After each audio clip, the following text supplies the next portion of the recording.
I'm in love with a girl that I call old school. Sipping on my brandy, I'm feeling brand new. Got the feather in my hat because I'm just that cool. You peeping at my alligators bent kinda slow. I look good, I look good, I look exactly the way you wish you could. I look good, I look good, I look good.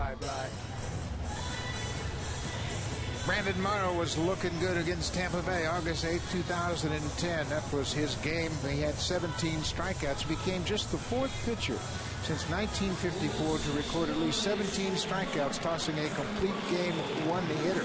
He has dominated this Tampa Rays team, and he hopes to do it again tonight here at Rogers Center.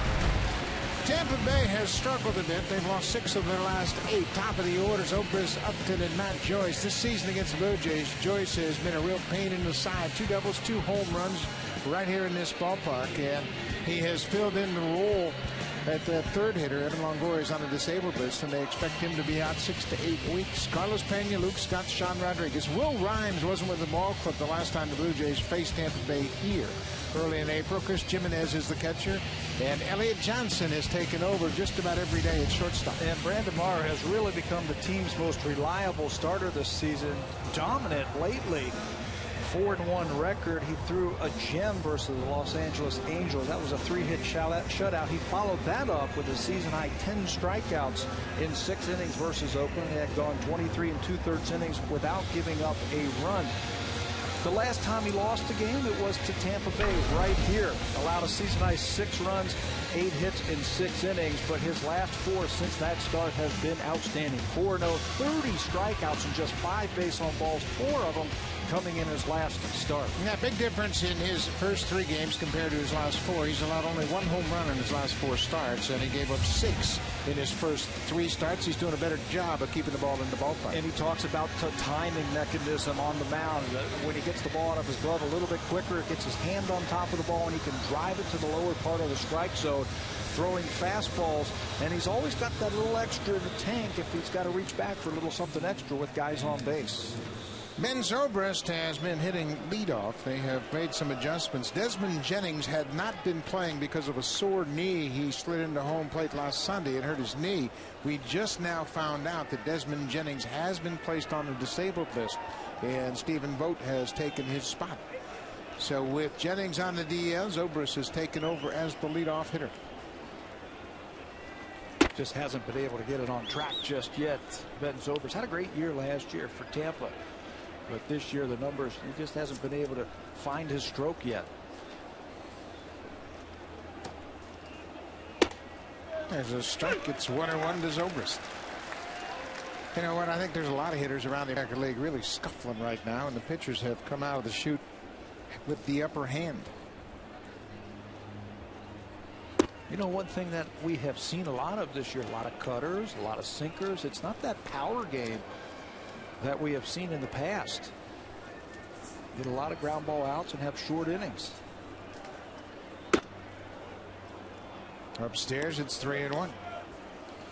But you're right, it's all about timing with Brandon Morrow, and it's the timing of his delivery when he breaks his hand, stays over the rubber, and leads with his hand. And a leadoff walk issued to Ben Zobrist. At times he will get a little bit too quick, and that's when the ball really flies to his arm side. Let's take a look at the scouting report brought to you by Home Hardware. Homeowners helping homeowners. Brandon Morrow's bread and butter is his fastball. He's got to use it and throw it down in the strike zone. John Farrell was talking about that earlier today, and his strike zone command with his fastball has been outstanding. Didn't have as good slider his last start, but still struck out 10. The curveball and the split change, I think, are good pitches for him, but he still has to get that fastball slider combination over. B.J. Upton hacks at the first pitch and fouls it back. Upton was not with the Rays the last time we saw them here at Rogers Center. He had a bad back. He was on the disabled list. He was activated right after the Rays left town. Yeah, they traded 1-for-1. Evan Longoria, right after the series here, went on the disabled list, and B.J. Upton came off of it.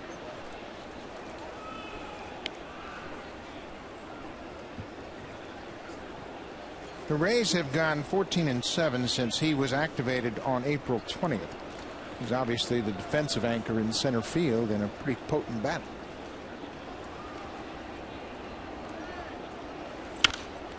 It says popped up. Lynn, the first baseman, over near the Rays dugout, gets there, and the ball goes off his glove. He got there in plenty of time. The ball hit in his glove and popped out up against the camera there in the camera bay. Ball, when it is popped up like that on the infield, is going to come back towards the playing field. Lynn gets there, stops, puts his glove up, hits right in the middle of the glove and pops out, hits the camera. That's a dead ball, and another swing for B.J. Upton.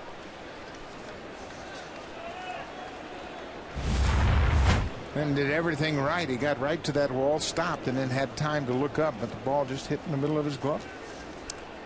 Upton gets another chance. Pretty good pitch. Just missed the inside corner. It's 2-2.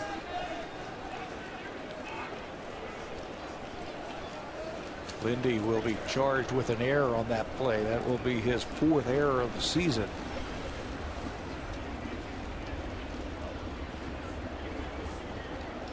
That's been a problem for the Blue Jays of late. They committed 9 errors on the road trip in 10 games. And a lot of the errors have been because of extra effort, trying to get something that wasn't there. Throwing a ball after a force out at second and not really having a chance for a double play.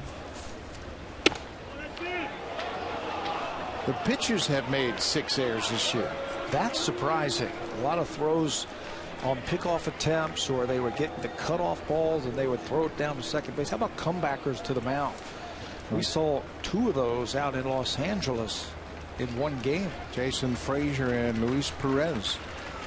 Full count. Zobrist at first. Not running. Back-to-back walks start the game for Brandon Morrow. Something that he hasn't done in his last 4 starts. We showed that at the beginning. Just 5 walks in his last 4 starts. B.J. Upton gets an extra chance after the drop pop-up and makes it work. Brandon did have 4 walks against Oakland in 6 innings, but he also had 10 strikeouts to negate the impact of those base on balls. Now Matt Joyce, we mentioned Joyce. He's had a pair of home runs and a pair of doubles this season here at Rogers Center. He's 5 for 17 against Brandon Morrow. An off-speed pitch. It's a funny team that's put together. Not funny, you know, just the way that they are put together. The Tampa Bay Rays, they strike out a lot, but they walk a lot. Towards the bottom in strikeouts, one of the best teams in the American League at getting base on ball percentages. They take a lot of pitches. They really work the count. And we saw that through the first 2 batters, and Zobrist and Upton, a lot of pitches that were close that they were taking them. Last 7 games, Joyce has been swinging the hot bat. Driven in 6 runs over that span. Brandon Morrow used a changeup and a breaking ball to get ahead of Matt Joyce. Stayed away from the fastball. He missed 3 times with his fastball in the inner half to Upton. How about that? That's how you answer a couple leadoff walks. You use the strikeout. 3-pitch strikeout gets Matt Joyce. And he did it with off-speed stuff. Talking in the opening about Brandon Morrow's first couple of starts this year, it was a new type of pitcher. He's going to use his curveball. He's going to use his changeup just a little bit more. The results weren't there. He went back to the power, and the results have been there. And it took him the off-speed stuff to work. Carlos Pena. Pena with 5 home runs and 18 RBIs so far this season. But as it has been in the past, the batting average just 232. See the infield defense. 2 defenders on the right side of second, 2 on the left side. First pitch strike. Morrow and Aaron Sebia made a very good decision to use the off-speed pitches to Joyce to get Morrow back into a good delivery. Yeah, the fastball just wasn't there. He was coming out of it just a little bit too quickly. And the best way to do that, throw a couple breaking balls. That forces you to stay back.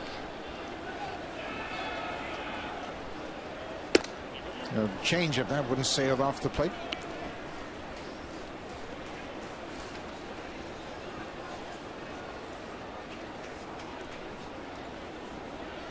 Pena has faced the Blue Jays a lot, obviously playing in the same division. 95 career games. He's had 22 homers, and combine that with his big swings, he's also had 110 strikeouts. Feast or famine with Carlos Pena. He started the month 3 for 37 with 14 strikeouts to begin the month of May, but he's turned it on just a little bit. In fact, this whole Ray team offensively has been struggling to score some runs.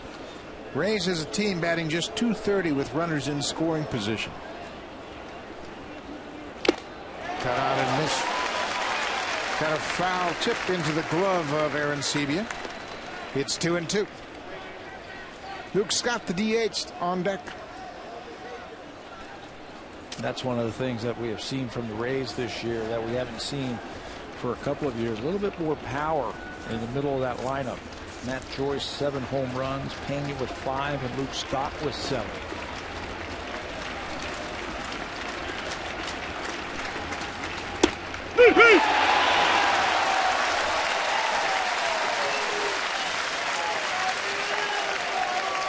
Brandon Morrow walked the first 2 and then has struck out 2, and this is consistent with the way he's pitched this year with runners in scoring position. How about a 100 batting average when Brandon Morrow gets a guy in the scoring position? Easily the best on the team.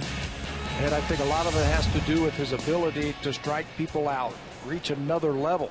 He was teasing Carlos Pena with those off-speed pitches and then froze him with that fastball. Luke Scott, in his first year with the Rays, has provided some pop. Scott has 7 home runs. Aaron Sebia with Zobrist at second. They may have felt like they need to switch signs a bit. Zobrist has been standing out there. This is the 3rd batter, and he watches stuff, and you can't blame him. Hey, any kind of advantage that you can get, if you can steal signs, if you can steal location and relay it to that hitter, it's really easy to hit when you know what's coming. Change it. Ball into strike. These are 2 of the most powerful teams in baseball. The Blue Jays have hit 44 home runs. The Rays have hit 43. They rank 5th and 6th in the major leagues. And this is a home run hitter's ballpark. In a home run hitter's ballpark. So you've got to keep the ball down. Your strike percentage has to increase, but it's got to be at the bottom of the strike zone. Could have called that one. Morrow thought the same thing. Fastball just off the outside corner. It's 2 balls and a strike. That might be the most pivotal call in an at bat. You go from 1-2 to 2-1. So many hitters around baseball that you look at those splits between 1-2 and 2-1, and it's 100, 150 points higher. Changeup bounced over the mound. Escobar will step on the bag, and Brandon Morrow pitches around 2 leadoff walks. He strands a pair.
Jays just didn't hit. They're still 3 games over 500. Johnson, Escobar, Bautista.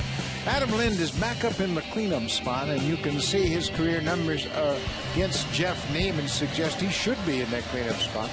One of those 3 home runs came the last time they faced Neiman here early in April. He and Jose Bautista both took him deep early in the ball game. Edwin Encarnacion is thrilled to be back home. He had a rough road trip. Eric Thames, Brett Lloyd, Colby Rasmus, and J.P. Arancibia round out the lineup. Against 29-year-old Jeff Neiman, who will make his 7th start of the season and his 5th on the road. Neiman much better his last time out. That was Wednesday against the Yankees, allowing 1 run on 6 hits, 1 strikeout, and 1 walk. Wasn't very sharp against the Blue Jays. The last time they saw him on April the 17th. 5 runs, 3 hits, just 5 innings pitched, and he is tough on right-handers. You see that 137 average? That is the best in baseball. Kelly Johnson, a lefty. The lefties hit .276 against Neiman.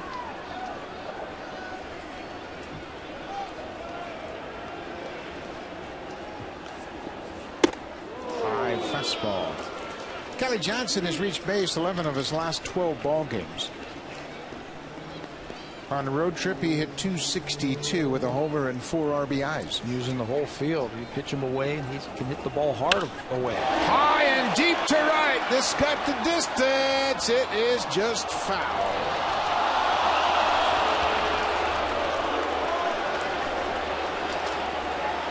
And all the way back down on the field as a fan missed that. That was an easy one. A gimme. It's an E fan. Looked like a cutter on the inner half, and that barrel of the back comes flying through there for Kelly Johnson. He knows he has the distance. Now does he have the accuracy?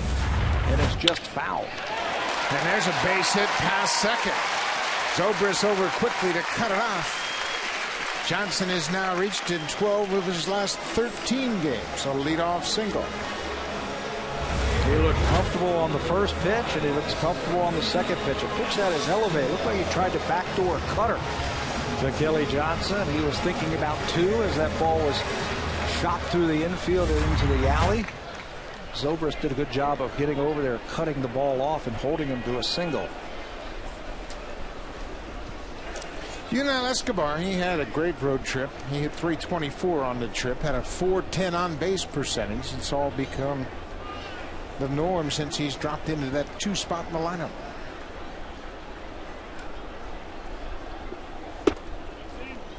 Let's take a look at this foul ball. Fan had a good shot at this foul ball. Bounce, bounce, bounce.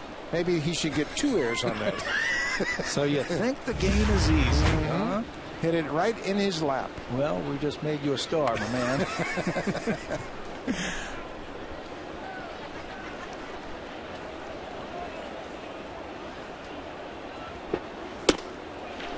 2-0. We mentioned the AL East teams, the Rays and the Blue Jays, how they rank 5th and 6th in home runs in the big leagues. All 5 of the American League East clubs rank in the top 7 in the majors in home runs.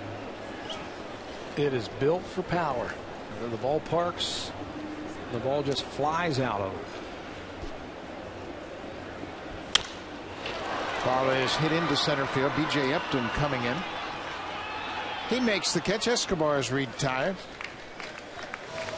He's got a report for 6'9" Jeff Neiman. Fastball, he uses it about 45% of the time. I think the key for him is create that good downward plane with the curveball. When he's throwing that over for strikes, he can be very tough. He'll mix in a change and a cutter. At times, he'll split the ball a little bit for his changeup. But Neiman's got to be able to bend his bat and get the ball in the lower part of the strike zone. If not, he can be hurt by the long ball. And he has been up early on. He threw 2 pitches up to Kelly Johnson, and he's lucky that one was just foul. Jose Bautista. Jose, a little bit of a better swing throughout the West Coast and in Minneapolis. He hit 4 home runs on the 10-game road trip. The timing is a little bit better from Bautista. He's seeing the ball and he's attacking the ball. I mean, that is his MO right there. First pitch you see, let it go. Ball looked like it may have been off the plate, and Bautista reacted accordingly. C.B. Buckner behind the plate.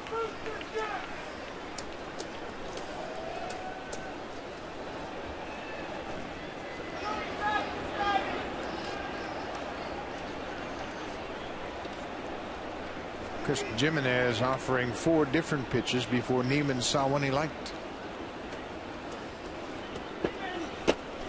That's a breaking ball down and away. You're right about Bautista.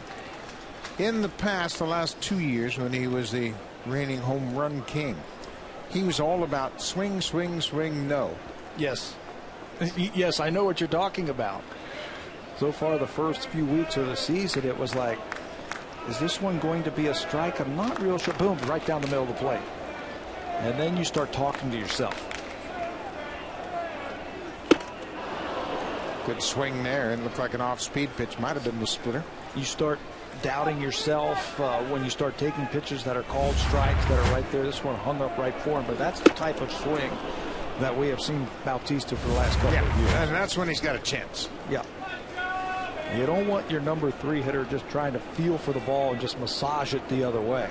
You're there to drive in runs and hit the ball hard. Do some damage. Adam Lind is on deck.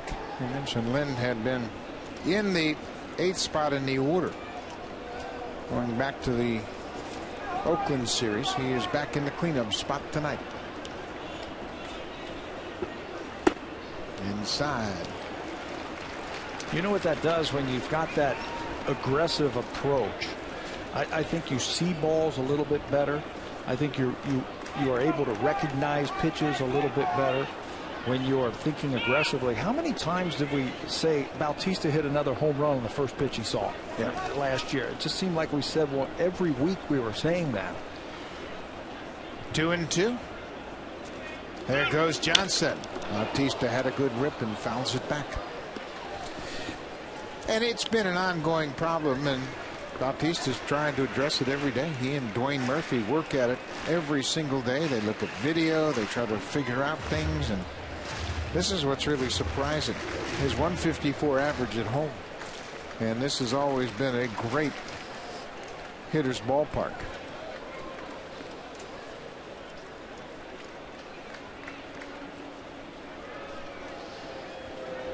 In 2010, Bautista hit 54 home runs. He hit 4 in the month of April and 4 in the month of June. And then went off and went crazy. Will we see the same thing here in 2012? There goes Johnson. Inside throw from Jimenez, not in time. Kelly Johnson is 4 for 4 in steals. I think you have to push the envelope against Jeff Neiman. Runners now 8 for 9 stolen bases against Neiman. He's got a lot high leg kick. He's got a lot of moving parts. Chris Jimenez throws out just 23% of the base runners trying to steal against him. So you've got to take those extra 90 feet when you get a chance. Both of these teams will force the offense. Full count to Bautista. Breaking ball. He takes a walk. He laid off that first pitch. So the Blue Jays have Jeff Neiman on the ropes in the first. And one of Neiman's personal nemesis steps to the plate.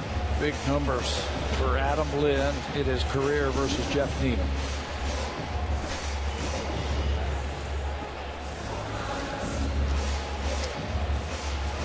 .189 average for Lind. He was just 5 for 32 on the trip.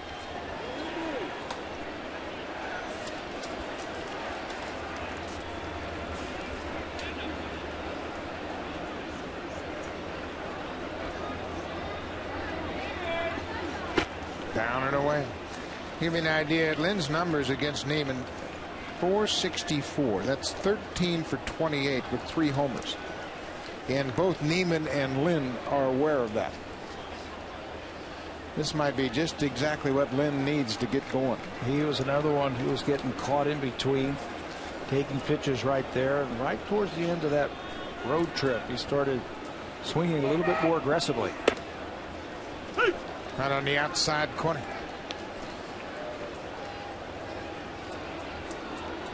Rogers Center, and Blue Jays are happy to be home. A long 11-day, 10-game road trip. They went 5-5 on the trip.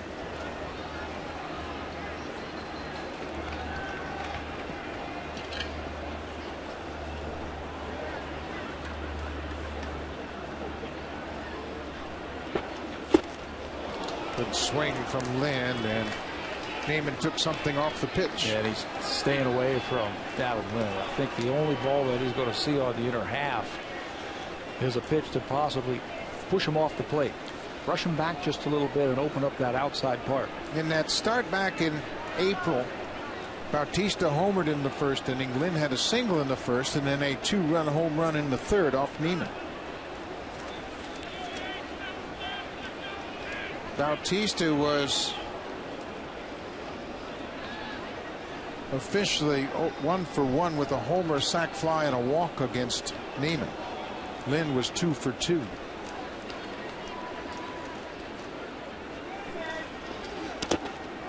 Bounced in the dirt and blocked by Jimenez. Pretty good play right there from Jimenez to block that ball. Looked like a pitch that bounced off the plate. When the ball bounces off the plate, it tends to stay down. Jimenez has just about split the catching duties 50-50 with Jose Molina of late. This is his 15th start behind the plate. 2 balls, 2 strikes. Off Neiman's leg. He stays with it and flips to first in time, and that hit him very squarely. He's trying to walk it off, but again, Lynn hits the ball hard against Jeff Neiman. You know, and the Blue Jays might have caught a break because it hit him. The shortstop was playing right behind him. If this ball goes through Neiman, it might have been a double play, but it hit him right in the foot. Kicks it over to first base, has a little trouble getting it out of his glove, and then you're right, tried to walk it off. It looked like it hit his right foot, which is his plant foot. Boy, Lynn hit that ball hard. Ron Porterfield, the trainer, out to check on Neiman. He's pointing to his right ankle. And obviously there's a lot of bones very close to the skin. You get one right flush on a bone, no telling what can happen, but he appears to say he's okay. I'm sure the Rays would like to see him throw a pitch or two before he continues. That'll shake you up.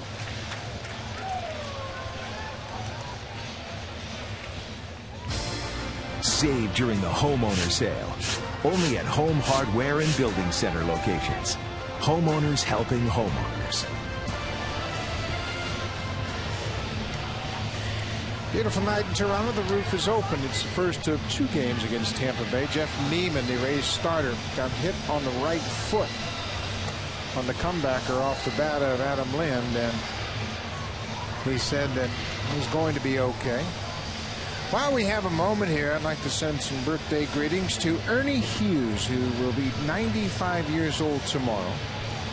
His daughter Linda and family want to wish him a happy birthday. Ernie's a long-time Blue Jays fan, and we appreciate the support, Ernie, and happy birthday. Happy birthday, Ernie.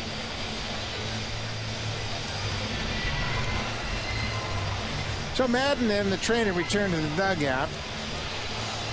Second and third, Kelly Johnson and Bautista advanced on the 1-3 putout, and Edwin Encarnacion will step in. Edwin 6 for 37, hit 162 on the road trip.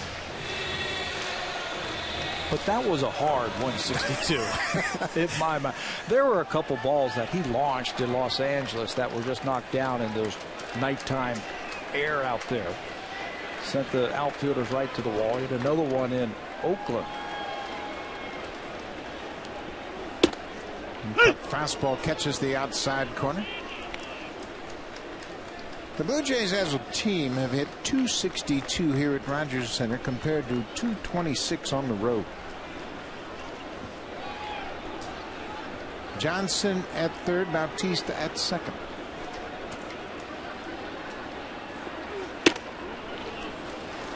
Kelly Johnson's doing a good job. He knows that Sean Rodriguez, the third baseman, has got to give ground and play deep against Edwin Encarnacion. So he's getting a large lead Jeff Neiman's got a very good curveball. We haven't seen it yet. Maybe he'll bounce one out there and he can score. A lot of short, wild pitch.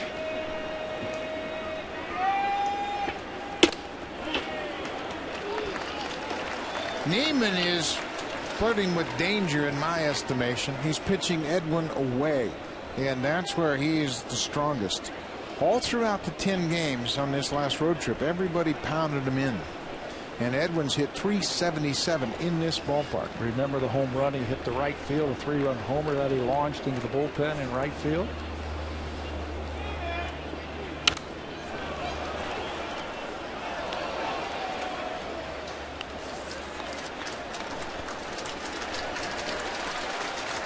Now you see the numbers in 15 games. He's hit 4 doubles, 8 home runs, and driven in 17. He is happy to be home.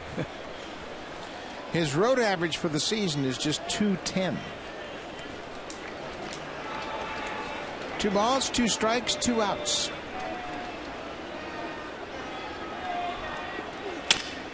Broken bat. Will Rhymes at second, throws to first, and Neiman strands a pair just like his mound opponent Brandon Morrow after 1 scoreless here at Rogers Center.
Pitcher, you can see how his whip has gone down each and every season, and this year among starters in the American League, he's among the best. Yeah, the whip stands for walks plus hits divided by innings pitched, and anything at 1 or just below that is outstanding.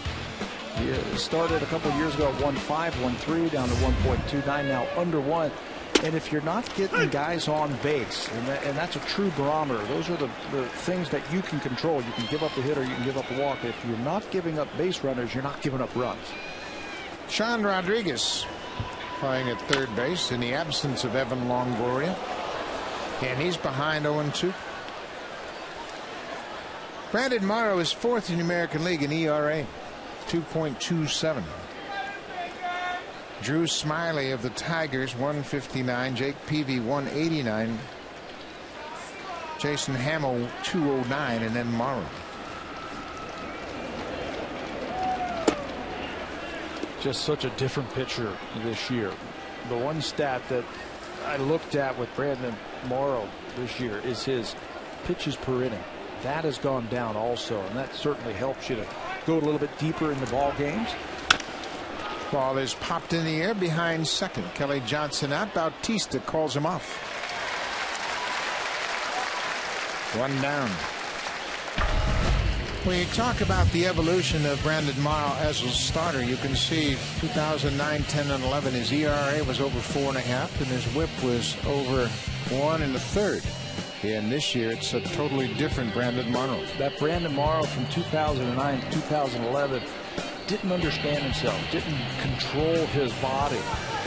was basically fastball slider. He had two pitches that at times he could get over for strikes. Now it seems like if he needs a fastball down and away, boom, he can pop it right there on the outside part of the plate. If he has to pitch out of the first inning, his fastball wasn't working, what did he do? He went to the curveball, went to the changeup just a little bit more, and that's why you're seeing the numbers so much better for Brandon. Change up, little pop up behind second. Kelly Johnson gets back and makes the catch. He knew Bautista was deep, and Johnson turned and ran and then relocated the ball once he got out into shallow right. It made it look easy in right field. We were talking about Morrow and the pitches per inning. He was always around 18 or 19 pitches per inning. This year he's down to 15, and that's excellent. Well, what that does is it allows Brandon to stay in the game longer. Yeah, think about it. 7 innings, 4 pitches extra an inning. That's 28 more pitches he has to throw. Here's Jimenez, takes an inside strike. This is not unlike Brandon Morrow's last start against Oakland. He stranded the bases loaded in the first and then had a 1-2-3 second with a pair of strikeouts. Tonight he left 2 on. Gave up a leadoff base hit and a 1-out walk, and then got, he walked a pair and then got strikeout, fielder's choice to get out of the inning.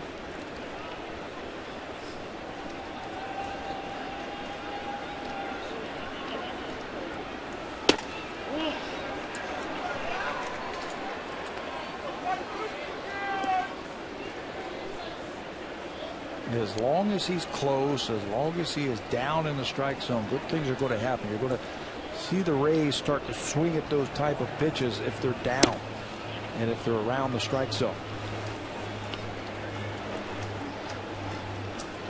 3 balls and a strike to the Rays catcher. He has had a much better feel for his secondary pitches. Strike. Looks like he's got plenty of the inside corner. Jimenez looked like he questioned both of those strikes.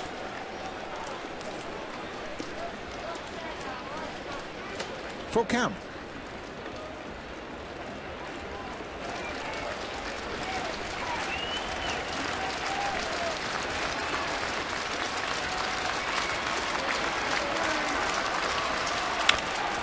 Ball is driven into right. Should be an easy play for Bautista.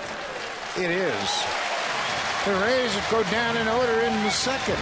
Blue Jays will send Eric Thames to the plate in the bottom of the second. Brett Glory hit in 7 of the 10 road games, and Colby Erasmus starting to come around with a bat.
Brought to you by your local independently owned home hardware and building center location.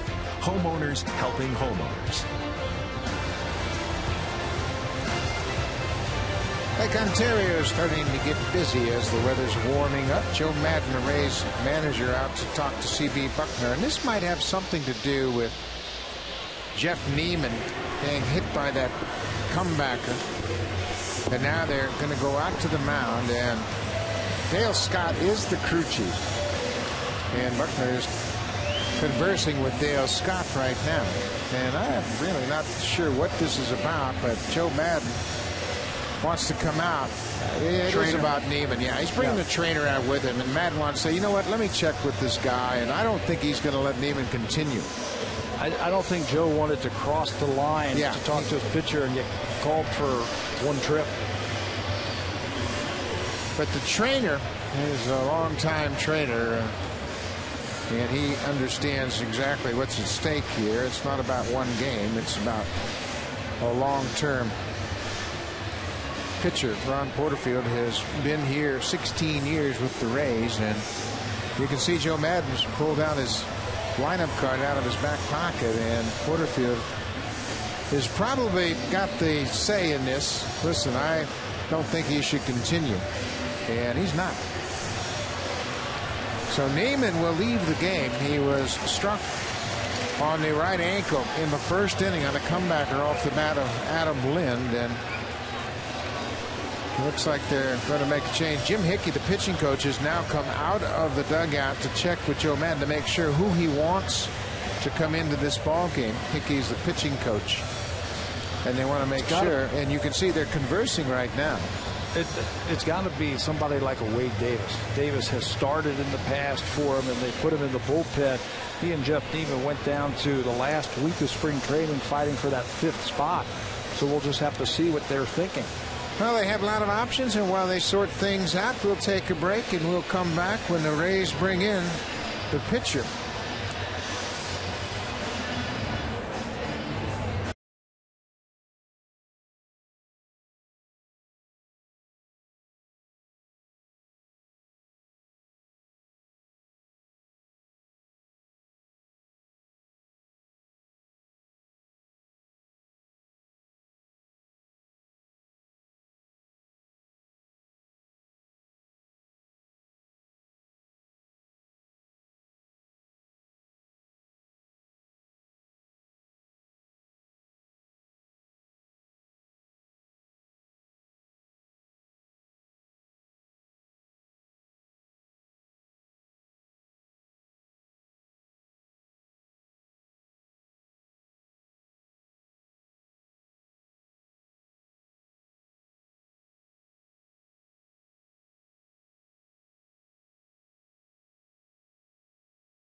Tampa Bay. Tampa Bay held on yesterday to salvage one game. Cesar Ramos, the pitcher, had just been recalled from AAA Durham. Came up on the 6th of May, replaced Brandon Gomes, who was sent back to AAA. And Ramos has a little bit more ability to throw multiple innings. He was a starter in the minor leagues when he was the San Diego organization. He came over here in that Jason Bartlett trade back in December of 2010. You mentioned he was just recalled from the minor leagues. He gives Joe Maddon a couple of options here. A left-hander to come in after the righty-hander underneath him. He can give him multiple innings. It's not really the long man out of the bullpen for him. That's Wade Davis. That's why I thought we would see him. But Ramos is not overpowering. He's got 4 pitches. He can throw them all for strikes. So right now, Joe Maddon's just looking for 3 or 4 innings from him. In case you missed it, this is back in the first inning with 1 out. Jeff Neiman gets hit on the comeback on the side of his right foot. He would stay with it and throw out Adam Lynn, but he got out of the inning, came back to warm up for the bottom of the 2nd, and just couldn't go. And Joe Maddon had some doubts about it. You could see Maddon out onto the field. He didn't cross the foul line, but talked to the umpire, and sure enough, Neiman is out. Ramos is in. Eric Thames, the leadoff batter here in the 2nd. There are 2 left-handers in the next 3 slots in the batting order, so that probably had a little bit to do with Ramos coming on. Yeah, he's got to figure out how he's going to try and get at least 9 innings now. Well, 8 innings out of his bullpen. Now, that's always tough for a manager. I don't care who you are. When your starter leaves early, it is a patchwork situation where you just got to scramble, see how you're going to finish out a ball game. David Price is the starter for Tampa Bay in tomorrow night's game.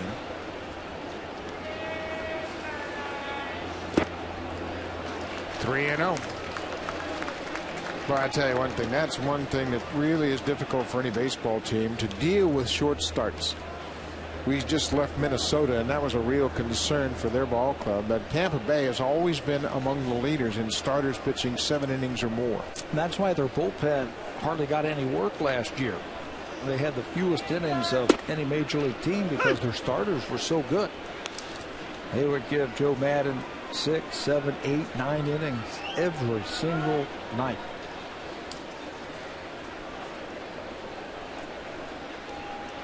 Three and 1 to Thames. Foul back. There is a new rule in the books this year, but I don't think this really came into play in Joe Maddon's mind, and some people have labeled it the Joe Maddon rule. If a pitcher crosses the foul line for the next inning, he has to face a batter, as opposed to going out there, warming up, and then getting someone ready in the bullpen and bringing in the relief pitcher. You can't do that anymore. Thames strikes out, pitched down and away, got him. That happened a few times last year. Ramos looks like he throws a slider down and away to Thames, 3-2, and there it swings right over the top of it. Again, not very overpowering, but he mixes his pitches well, and he knows how to pitch. Brett Lawrie had a good road trip. We mentioned he hit in 7 of the 10 games. He was 12 for 37. That's a .324 clip. .289 for the season. Goes after the first pitch. Sean Rodriguez takes his time on the money. 2 outs. After this half inning, Shai Davidi, the Sportsnet Baseball Insider, will join us in the booth to bring us up to date on all the minor leaguers. He had the chance to go over to Las Vegas from the Anaheim series and check in on the AAA ball club, and he has first-hand information, and he will join us in the top of the 3rd. Colby Rasmus.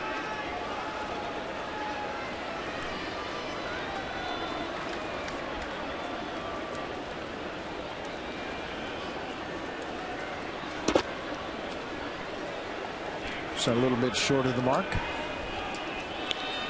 Rasmus had 8 hits and 35 at bats on the road trip. His average is .225. But he too feels like he's starting to see the ball a little bit better and swing the bat better. Yeah, he was robbed of a couple of hits on that road trip. The one that comes to mind was the Albert Pujols play, where he hit a rocket right at Pujols and he turned it into a double play. That can have a very tough effect on a young hitter, where you start squaring up baseballs and you don't have anything to show for it. We asked John Farrell about Colby today. We asked him how he's doing after a lot of those hard hit balls. He said those kind of things don't affect him. He just goes out there and just plays the game. Colby went 2 for 3 on Saturday against the Twins, and then 0 for 4 in the series finale on Sunday. I know when I first started with Colby, when you played a couple of years in the big leagues and you're hitting the ball well and you don't have anything to show for it, you can get more frustrated and just wish those balls to get in there. But he has that even keel. He's got a great attitude when he comes to the ballpark every single day. He's the same guy, and that will help you over 162 games. You bet it'll help. You don't ride that emotional roller coaster. Good swing and a miss there. It's full count. Yeah, Colby is pretty laid back. He's a pretty quiet guy. Doesn't get too excited with his success or too down with his failures. That's a good way to look at it when you're going to play 6 months. You're going to have a lot of both to deal with. And for a young player, that is a good attribute to have. Full count. 2-out walk issued to Colby Erasmus.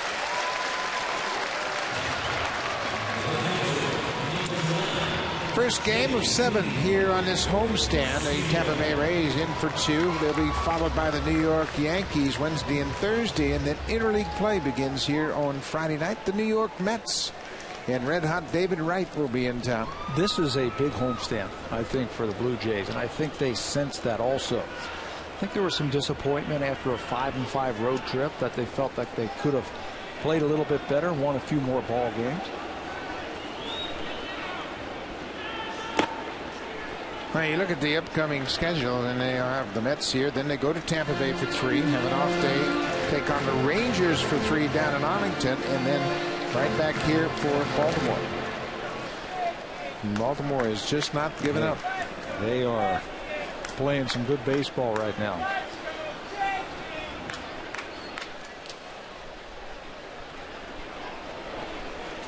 J.P. Arancibia with the count in his favor.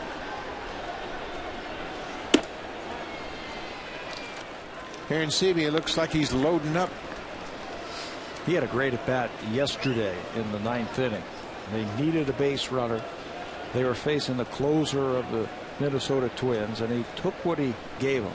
Tried to cut her away, and he just hit it sharply into right field to start the 9th inning. Had 2 strikes, and Matt Capps had the upper hand, and Arancibia changed his approach and just shot him into right. He would lead for a pinch runner, and Jeff Mathis would get to second base, but Kelly Johnson struck out with a man in scoring position to end the ball game. Blue Jays lost that one 4-3. 3-0. Carlos Pena bolted from first base to come to the mound and have a chat with Cesar Ramos.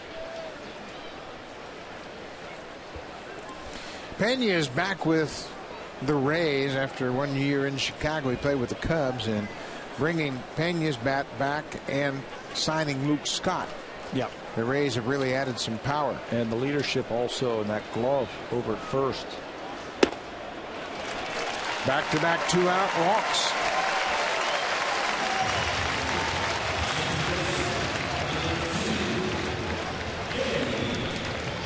The Rays have had problems on the road this season. They are 8-11, but they have not had the same problems at home. 13-3. That's the biggest disparity between home and road in the majors.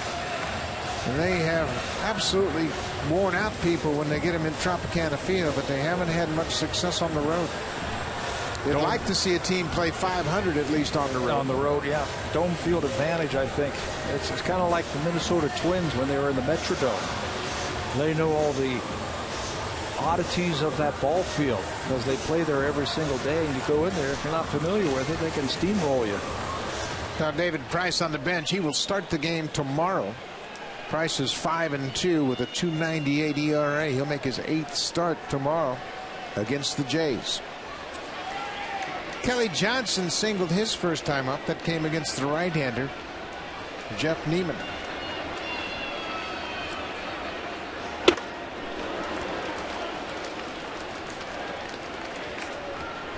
Oh, he's not waiting around, is he? First pitch swinging aggressively. Johnson's hit 188 against lefties, but he has 2 of his 7 home runs against left-handed pitchers.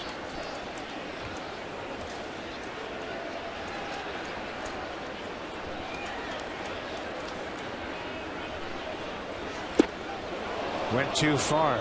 Ramos threw that good breaking ball down and away.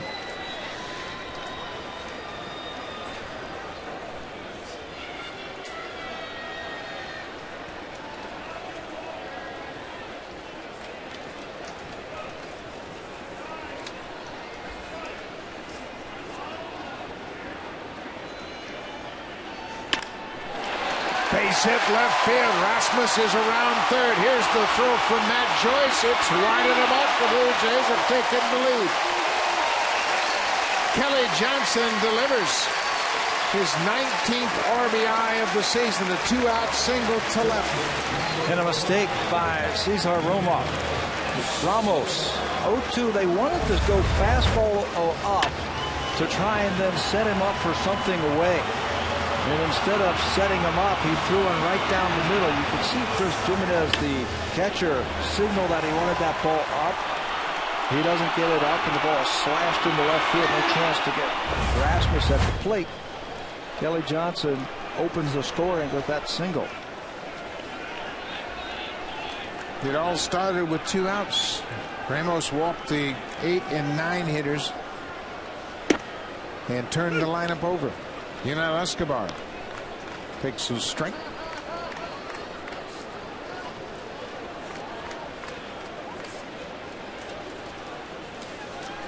Blue Jays hit .302 for the season with runners in scoring position. That's been a real strength of this ball club, despite hitting .240 as a team.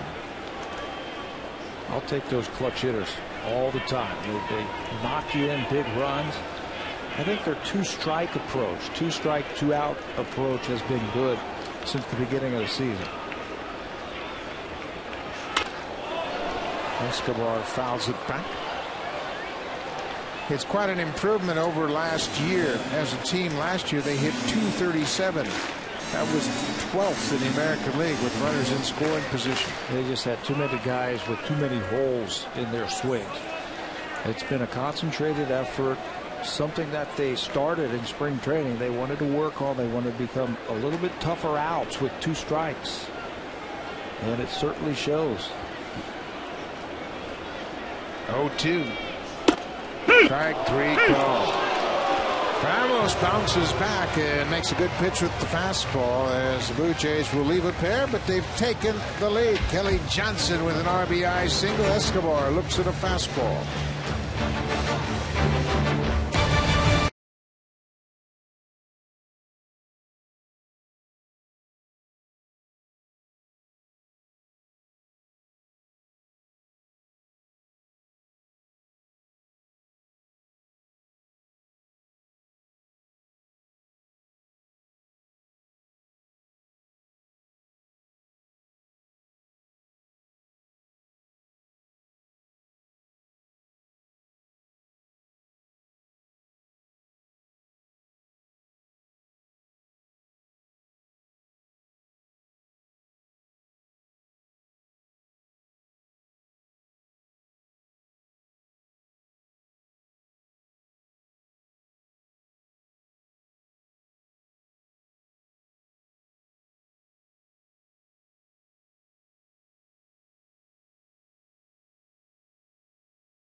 Really clicking. Las Vegas has won 13 of 16. Dunedin is in first place, 10 games over 500, and Lansing has been good all year long. They've got that great young pitching staff at Lansing, and we are pleased to be joined now by our baseball insider, Sportsnet's Shai Davidi. And Shai, while everybody else was relaxing on an off day, I was playing golf in San Francisco. You went to Las Vegas, so good for you. Bring us up to date on that Las Vegas team. Well, a lot of good things happening, as you saw there by the win streak. They've really turned around that slow start to the season, and one of the things that you've seen a lot of progress of late is Travis d'Arnaud and Anthony Ghost, two guys who Blue Jay fans will obviously be keeping a close eye on, and they got off to a bit of a slow start.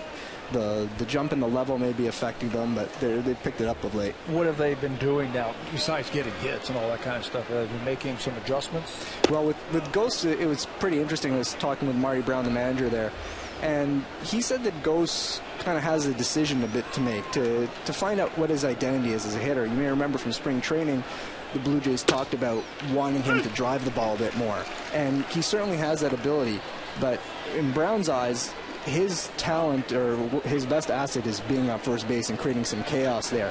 So he has to find that right balance between the ability to get on base and looking for pitches to drive. What kind of player do you think he can be? You think he can be somebody like Kenny Lofton? Well, and that's a good comparison. The other one that Ghost likes is Carl Crawford. That's the player he grew up idolizing and wanting to be like. And that would be tremendous for the Blue Jays if it worked out that way. What about Travis d'Arnaud, the catcher? We heard about his slow start, but it seems like things have picked up for him. It has, and one of the things that I guess he was struggling a bit, and the same can be said in some ways for Ghost and Echeverria, the shortstop, is that he's looking to find a consistent approach at the plate. And, you know, guys with that talent level at the lower levels, they can get away with things and, you know, experimenting with different approaches over the course of a game, but they haven't really locked into that one sort of approach that they bring into the batter's box on a consistent basis. And it seems that of late he's been starting to lock into a pattern a bit more, a method of preparation. And once he can, you know, let that seal a little bit, then he should be able to produce a bit more consistently. How about a couple of other players that have been up here in the big leagues that are now down there refining their skills? Talk a little bit about David Cooper and Travis Snyder. Well, David Cooper just continues to hit, and the big question for him is he going to get an opportunity? You know, in some eyes he might be the quintessential 4A player, you know, too good for AAA, but maybe not quite good enough for the major leagues. And he hasn't really had an extended opportunity to prove that. And all he's done in AAA is hit. And again, Marty Brown looks at him and he says one of the best hitters I've ever had with runners in scoring position. And whether or not he gets that opportunity in Toronto remains to be seen. Travis Snyder? Travis Snyder, he's just coming back from the wrist injury. He hurt himself diving for a ball. And he was, in his words, he felt he had really settled into an approach at the plate, particularly with 2 strikes. He was cutting down some strikeouts, which is important to him. But he hasn't had the chance to really kind of get that going again since he come back from the injury. The wrist injury is very delicate and hasn't found a stride just yet, but he needs a little bit more time before he can get back on the wagon. Brandon Morrow strikes out Ben Zobrist with a good fastball. There's been a lot of talk about the bullpen in AAA.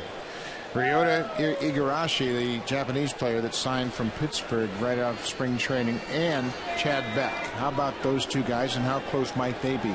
Well, they're both very much on the radar, and Igarashi is a guy who they got essentially for nothing during spring training, and he's just been dominating down there. His whip is 0.5, which is tremendous. He's got one walk to 22 strikeouts to 16 or 17 innings, and he's touched 98 consistently in the 94 to 96 range. So he's a guy who, if there's an opportunity up here of injury or underperformance, that he's going to get a look. Beck is another interesting case. Starter last year, has moved over into a relief role permanently this year. He's closing out in Vegas. And he's still learning the whole world of relieving. Brown was joking around and saying that if he sends him down to tell him he might be pitching, he'll start the bullpen an inning and a half before he starts to get out there. He'll be 30, 40 pitches into it before he's getting out there and want to, hey, save some of those bullets for the game. Those guys out there in the bullpen that you're talking about, they are guys who throw in the mid-90s. Yeah, it's a stuffed bullpen, and that's the organizational ethos. They want stuff all around, because especially in this division, you need stuff to get away with more mistakes. And you see a lot of the more successful teams in baseball, they have power arm bullpens. And think back to the Cardinals in the World Series. They just out bullpen their opposition. They didn't have tremendous starting pitching by any stretch. And if you're not going to be able to get tremendous starting pitching, it's another way to skin the cat. Go down to Dunedin, and they too got off to a slow start. The three outfielders that performed so well last year in Lansing, Jake Marisnik, Marcus Knecht, and the Canadian, both Knecht and Michael Krause are Canadian. Has it taken them a while to get used to the Florida State League? Yeah, a little bit, and particularly for Krause and Knecht, they're off to a bit of a slower start. Marisnik hasn't hit the way he did last year for the average and all those things, but some of his other numbers are pretty solid. Not where they're going to be for him. So, there are growing pains for these kids, and we think, hey, he's got all the tools. It's just going to be a straight arrow for them, but it never is. Every step in the minor leagues, you have to learn something else. You watch him the first couple of months of the season, and you can tell if a guy's going to be able to get it. Jake Marisnik is one of those type of guys, don't you think? Yeah. Figure it out as he gets there a little bit longer and stays there? Yeah, absolutely. I mean, you just look at him and he just oozes talent, and there's a confidence about him and a self-assuredness. And look, those experiences, and you guys well know, you go through them for the first time. You're a young man. There are adjustments. You're saying pitches. You're doing things that you haven't seen previously. So obviously there's an adjustment period, and a lot of the Jays offensive guys seem to be going through that right now. Brandon Morrow just made a terrific pitch on BJ Upton. Another fastball. He paints the inside corner. And I think he surprises Upton with that fastball. He was looking for that off-speed pitch, and he throws it right on the inside corner. Let's finish up with maybe the most watched spot in the minors, the Lansing starting rotation. Justin Nicolino, Aaron Sanchez, and Noah Syndergaard, and bring us up to date on these three starters. Well, very interesting the way the Blue Jays are operating things at Lansing is where they're piggybacking the starters. So two of them go on a day, and they alternate so that each one is getting a chance to start the game and come up later. And the point is that one of them doesn't end up having a chance to win all the time, so they're not always losing. Shai, great information. Thanks for your time.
Saturday, May 19th. Bring any gently used baseball equipment or monetary donations to gates 3, 5, 10, and 13 and allow thousands of kids across Canada to play baseball through Jays Care.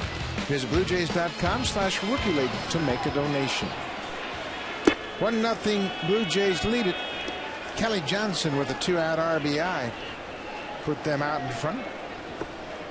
Jose Bautista walked his first time up. Johnson now with 19 RBIs.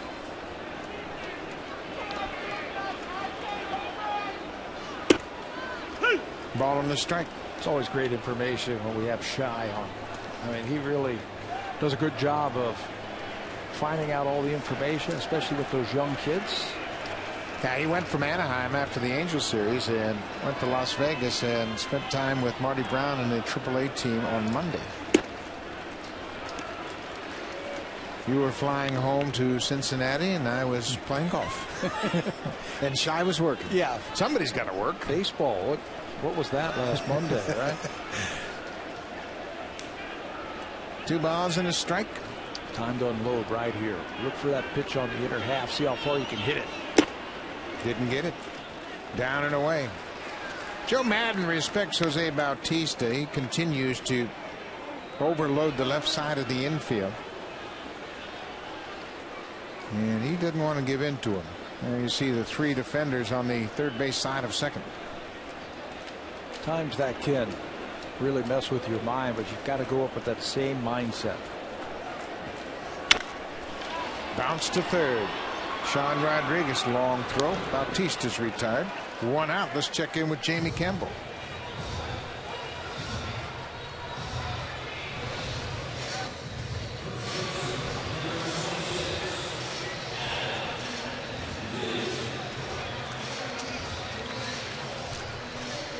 There's been so much talk about Bryce Harper, and you got to give him credit. He suffered a lacerated eyebrow, threw the bat down, broke the bat, flew back up and hit him in the head, and got it stitched up, put a Band-Aid over it, and he's back in the lineup. Yeah, playing with 10 stitches in his forehead.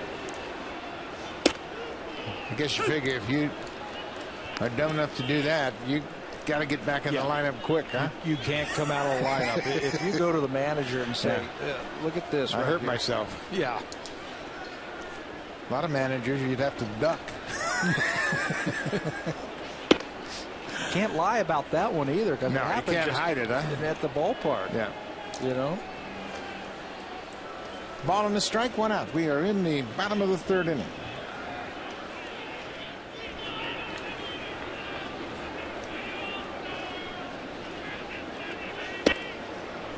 Off the plate, 2-1. Adam Lynn was showing some signs of coming out of it a little bit the last part of that road trip. Better rhythm at the plate. He's got a little bit more movement with his hands. Instead of just pushing the bat forward, he's getting a little bit of movement to help him drive the ball. Pulls that inside pitch foul. There are so many trigger points for different hitters. It's all about timing and rhythm, and you can see it's been a real struggle for Lind against lefties this season, hitting a .138. Yeah, you don't want to start pulling lefties. Hit the ball in the left center field. Keep that front shoulder in there. Had some big RBIs the last part of that road trip. It's this ball hard, but it's going to hang up for Ben Zobrist, and Lind's retired. There are 2 outs.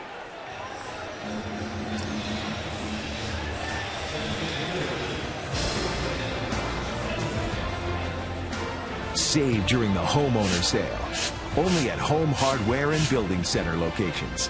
Homeowners helping homeowners.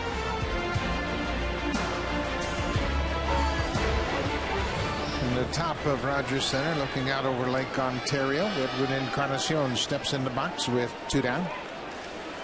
Same infield defense employed against Encarnacion. Doesn't take too long for information to get around in major leagues. You've got spray charts. You've got so many different places that you can go to get information. And the spray charts, according to the Tampa Bay Rays and Joe Madden, say he's going to be pulling the left-hander. I still think they're flirting with danger. Isn't it interesting how teams pitch players differently? We saw the Angels, the Athletics, and the Twins throw nothing but inside pitches to Encarnacion. And here it looks like they want to get him out of Wade. Big slow curveball finds the mark. But Joe Madden has to go by what his pitchers can do. That's a key point, because the pitching staff for the Rays are going to be a little bit different than the Minnesota Twins or the Oakland A's. Tampa Bay Rays have a little bit more stuff, a little bit more fastballs. Their starting 5, they average, well into the 90s. miles per hour on their fastball, where the Oakland A's, they move the ball around, they throw change-ups. Same thing with Minnesota Twins. So you can pitch inside.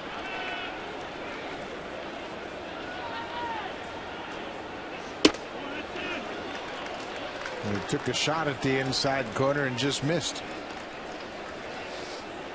When you look at Edwin Encarnacion's spray chart, that backs up the defense that Madden has implemented. Everything is from center field to the left field line.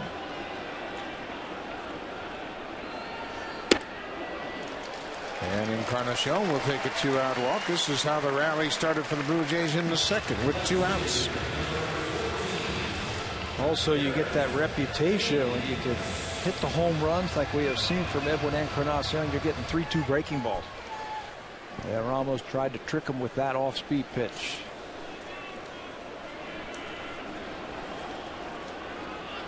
Eric Thames struck out, first batter Ramos faced when he came into the ball game in the second. Edwin's been the most effective base stealer for the Blue Jays this year. He is 6 for 7 in steal attempts. It's a good base runner. He knows when to take the extra base. He knows when to steal. Hits good counts when he has to go. James fouls that ball right off his foot. Goes first to third really well also. You know what? He came into camp in great shape this year. He really trimmed down. He was swinging the bat great from the first day of spring training on. Got off to a great start. Was the Blue Jays Player of the Month in the month of April. You talk to some of the coaches and they say he's one of their better based runners on this team. It's off the end of the bat. Sean Rodriguez, the third baseman, bobbles it, and all hands are safe. It's an infield hit for Eric Thames. Defense has been a real problem for this Tampa Bay team. The last 2 days, last 2 games, they've committed 7 errors. Yeah, they miss Evan Longoria. Sean Rodriguez is very good at moving around the infield, but Longoria is the guy that they miss. They committed 5 errors on Saturday in Baltimore. There's Sean Rodriguez with one as he throws it away. It's just the 3rd time in their career, their history, that they have committed 5 errors in 1 game. And this is a team that was the best fielding team in all of Major League Baseball last year. Last year they committed just 73 errors. This year, through 35 games, they've committed 30 errors. Last year at this time they only had 14. That's the highest error total through 35 games since 2007. That was also the last year they had a losing record. Brett Lawrie has a chance to make it hurt. Laurie's been a little more aggressive of late, and that's by design. He felt like he was giving the pitchers too many pitches and giving the umpires too many opportunities to call him out.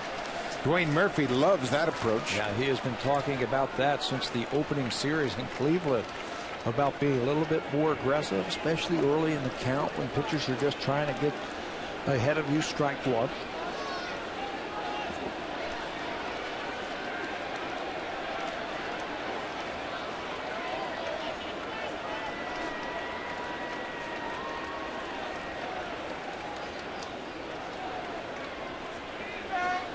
Slow breaking ball, and Laurie's got a battle now.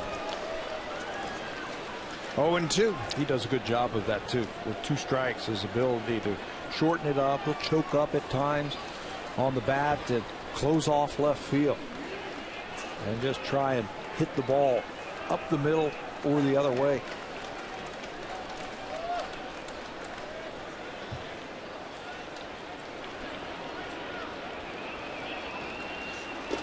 Another slow breaking ball. Lawrie strikes out. The Blue Jays strand a pair of base runners. They've already left 6 on tonight, but they hold a 1-0 lead.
yoga. He understands his body probably as well as anybody. And watch him as he takes his lead at first base. I imagine he's stretching out his ankles. He's rolling his ankles and kind of just stretching them out over there. Very interesting. When I was in high school, we used to do that to strengthen our ankles in basketball. We would walk around the basketball court on the outsides of our ankles like that, and it would stretch your ligaments and stretch the muscles, and it would actually strengthen your ankles. So I guess Eric has got the same idea. Yeah, I think too that's a good idea, because you guys were trying to avoid sprained ankles, so you could stay on the court. Bouncing ball. Kelly Johnson has to shovel quickly in time to get Carlos Pena. Johnson was deep as they utilized that shift against Pena. And Kelly Johnson had a long run. Nobody on. The Blue Jays really have the right side deep when the ball is tapped with that overspin by Pena. Kelly Johnson's got to come a long way, and his only play is just to shovel it over to first base. And now Brett Lawrie's got to head back to his position in short right field. They've got 3 straight left-handers that they're going to overshift against tonight. Joyce, Pena, and Scott. And I guess Brett Lawrie forgot about the lefty coming up right behind Pena. Yeah, Brian Butterfield told us they were going to play this shift on all 3 left-handers with nobody on. And Lawrie went all the way back to third and forgot about Luke Scott coming up next.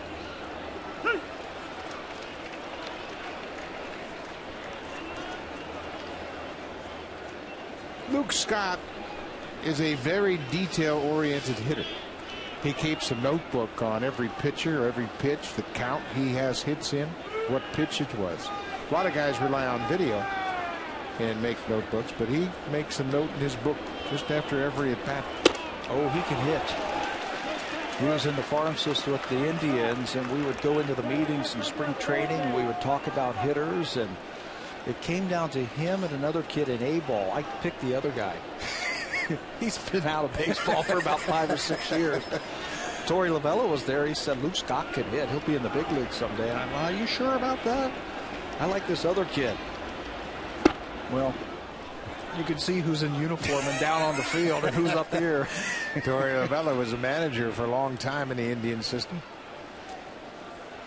Scott is predominantly a pull hitter. His power is left center and down the left field line, or excuse me, right center and down the right field line. Yeah, he'll make adjustments in at-bats. We also saw him try to drop down a bunt against the shift against the Blue Jays to pick up a base hit. There's the shift. You can see shortstop Escobar almost behind second base. Whole left side wide open. And that's why they feel comfortable using the shift against Scott.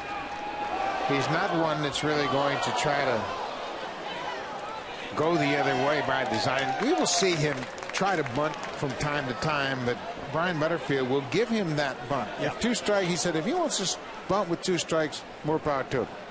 We'll give it to him. But he's not going to guard against the soft hits. He's going to guard against the firmly hit balls. And Luke Scott is not going to alter his approach at the plate. He is thinking extra base hit.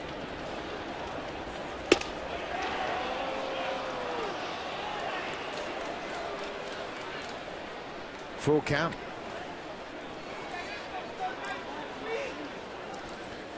Morrow has 4 strikeouts. Last time out, he had a season high 10 strikeouts against Oakland.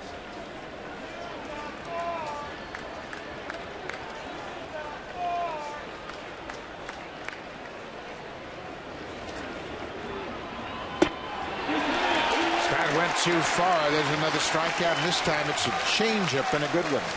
He's had 4 strikeouts, all of them looking. But this time he's going to pull the string and get his first strikeout on a swing.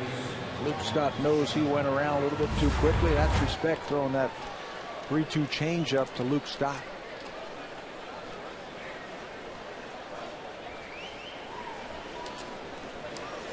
Sean Rodriguez flied out to right field. Larkin was second.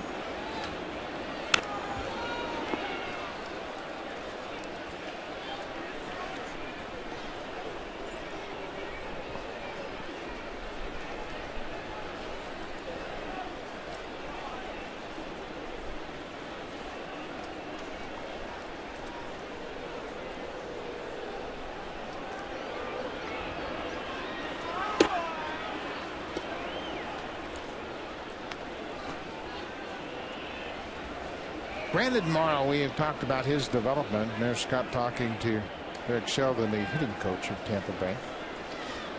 Exchanging information about Morrow. But you mentioned it, Pat, and I think Brandon Morrow is at the point now where he can come into a game, leave the bullpen with a slider, a fastball, maybe a changeup. They get to the mound, and if they're not there, he can throw a curveball. He can cut the fastball a bit. He's got a variety of options. If one pitch isn't working, he's not going to panic. 3 years ago, it was basically fastball at times he would get over and a breaking ball. A lot of times out of the strike zone. And the perfect example, we saw it in the first inning. His fastball wasn't there. He was riding it up out of the strike zone. He just couldn't get the timing and the release of the baseball to get him down in the strike zone. So what did he do? He went to his curveball and he went to his changeup, and that got his rhythm and tempo back into coordinates. And now he is using his fastball and slider effectively. Rodriguez hits it hard down the right field line, but that slices into the seats. OPS is a metric that allows you to understand how a pitcher neutralizes hitters. It's a combination of on-base percentage and slugging percentage, and Brandon Morrow has whittled it off down to 0.642 in 2012. Another thing, just like the whip. Rodriguez strikes out. 2 more strikeouts in the inning. A 1, 2, 3, 4th inning. Colby Rasmus got us started back in the second. A 2-out walk. He came around to score. J.P. Arancibia also walked, and Kelly Johnson delivered the RBI.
Enjoying those big comfy green chairs in the TD Comfort Zone are guests of TD. The TD Comfort Zone, courtesy of TD. So Jays are happy to be home, and those guests are happy to be sitting in the front row. 7-game homestand, 2 with the Rays, 2 with the Yankees, and 3 with the Mets. Colby Rasmus, we mentioned a 2-out walk, got things started back in the second. Well, you can tell his approach is very good. How he keeps that shoulder closed for a long, long time. He's eliminated the high leg kick. He still picks his leg up, but instead of that high leg kick where he's got his head moving everywhere, he's slowed it down. Keeps his hands back just a little bit longer, and that front shoulder closed. And I think it's just a matter of time before he starts hitting the ball with authority. I mean, he's hitting it hard, really hasn't had a lot to show for it. Those balls are going to start falling in for him, I think.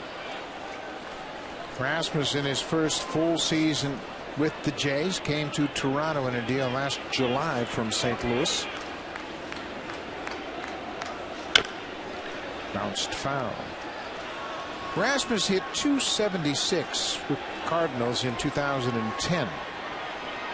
He had career highs with 85 runs, scored at 128 hits, hit 28 doubles and 23 homers. Blue Jays would love to have Rasmus copy that season. Yeah, and he will, I think. Switching leagues, learning these pitchers making adjustments to him. Fastball league is the National League. They will challenge you in the National League. Here it's a little bit different. I think with the designated hitter, you're going to see a lot of pitchers really throw a lot more breaking balls. That's really interesting. You mentioned the fastball league, but 5 of the 6 highest scoring offenses in the American League are in the East. And this team is all about offense, both the Blue Jays and the Rays. And the Rays do it with the home run, much like the Blue Jays. That's Wade Davis, the former starter, now loosening up. I think these offenses are very similar when both teams are healthy. Right now, the Tampa Bay Rays are missing Evan Longoria, who hits third in their lineup, but they create a lot of runs. They use their speed. Desmond Jennings is also out of this lineup also. And when you look at both of them, there's Jennings just placed on the disabled list. When you look at both of these teams and you look at their numbers, they're right next to each other in runs scored, batting average, home runs, RBIs, the whole thing, all the way across the board. 2-2. Rasmus pulls it. Pena's got a great glove at first, flips to Ramos.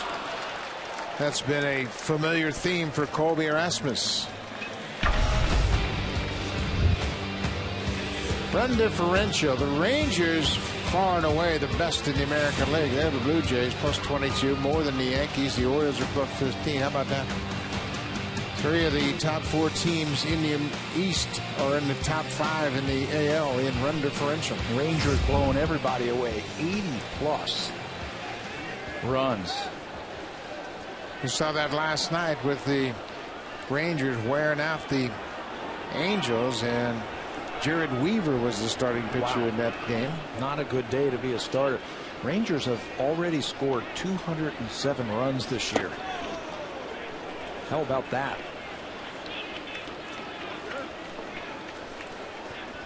Nelson Cruz hit a grand slam last night off of Jared Weaver, as the Rangers scored 13.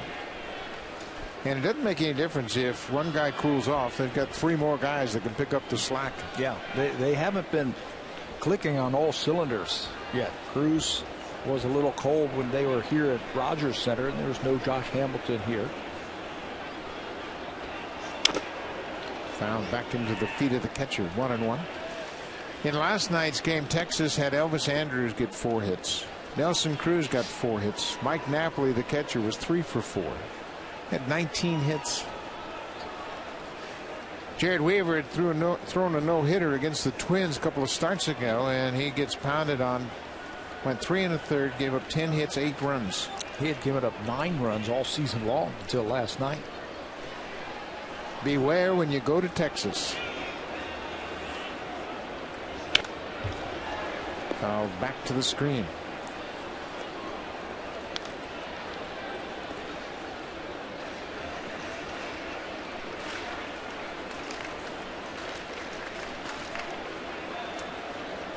Open air baseball here at Rogers Center. Blue Jays back in town after a long 10-game road trip.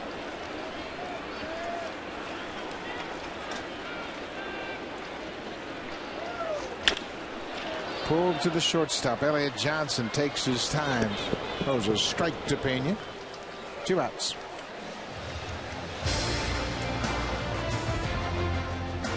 Save during the homeowner sale. Only at Home Hardware and Building Center locations. Homeowners helping homeowners.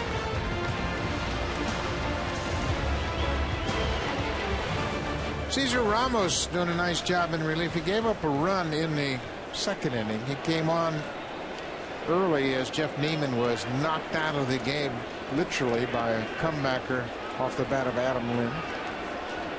Neiman couldn't answer the bell in the second.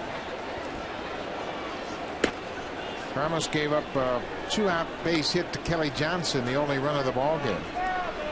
He's working in his third inning of relief. And that's a positive sign when you've got a couple of long men in that bullpen for you, like the Rays do. We saw Wade Davis warming up earlier.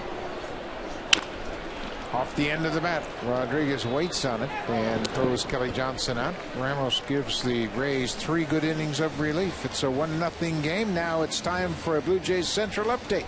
Here's Jamie.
Starts next Friday, the MasterCard Memorial Cup from Shawinigan, Quebec. Catch all the action on Sportsnet. Junior hockey at its best. Edmonton will take on the host Shawinigan team in the opener Friday night.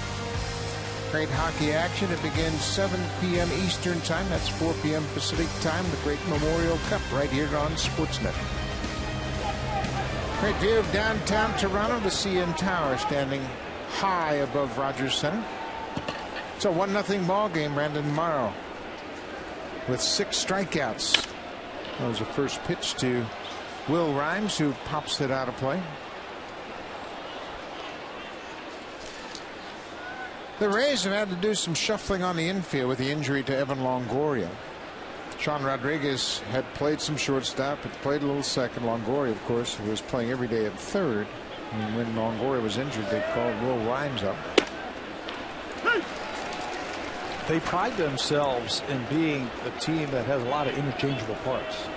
In case there are injuries or there's moves that need to be made in the game, they've got guys who can play multiple positions and do different things. But so far this season, they've really had to shuffle guys around. There's a base hit, a high breaking ball, and Rhymes slaps it down the left field line. He goes all the way into the quarter. Thames digs it out, and Rhymes has the leadoff double. Boy, he waited back, and that was a hanger right out over the plate, and he just slapped it past Glory at third. A couple of fastballs early in the count to get ahead 0-2, and he was late on it. Looked like they wanted to go down and in to get him to swing over the top of it, but it hangs out over the plate. Like you said, he just stayed back and just used his hands and just slapped it into left field for a hit. First hit of the night for the Rays. And now Brandon Morrow will work out of the stretch with the tying run at second. Chris Jimenez flied to right his first time up.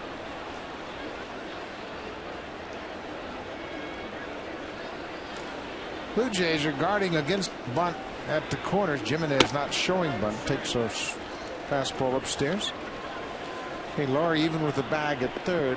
Now Lind is backing up after Jimenez showed no signs of wanting to bunt.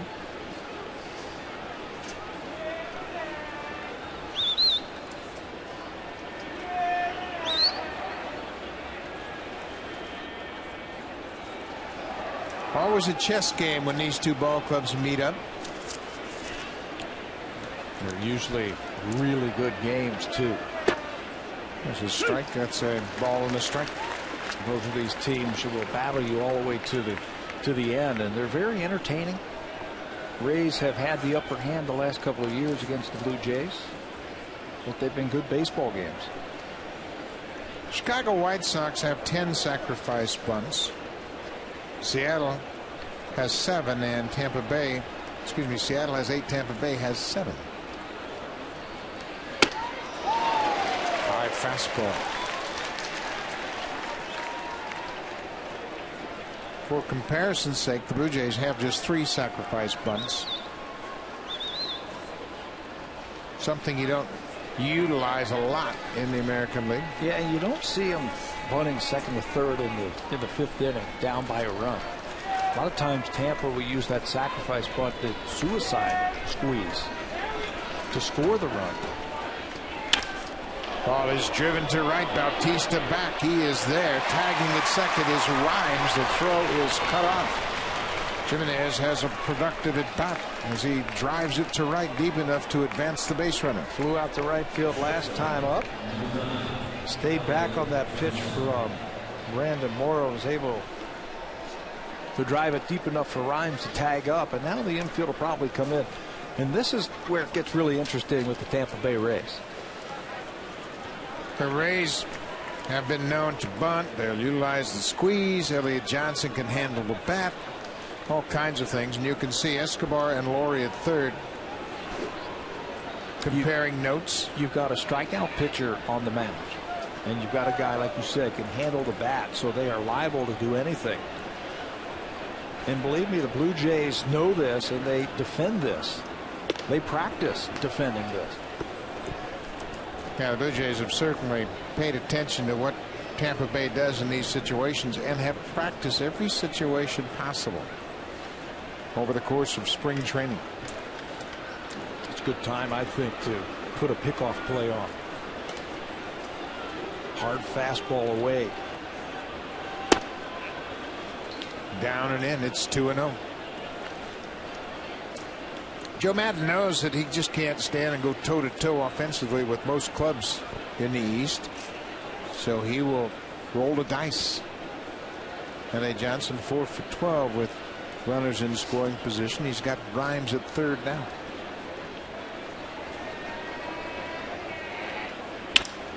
Base hit up the middle. Rhymes will come in, and the Rays have tied it. A leadoff double, and Elliott Johnson with a single through the drawn-in infield. He's been swinging the bat a lot better since he's become the everyday shortstop with the injury to Longoria. Average up to 264 at the start of today, and he adds a factor that basically fits right in with what Tampa Bay does, the stolen base. A perfect 6 for 6 in stolen bases this year. Brandon Morrow's got a slider, and that was a plate full of them.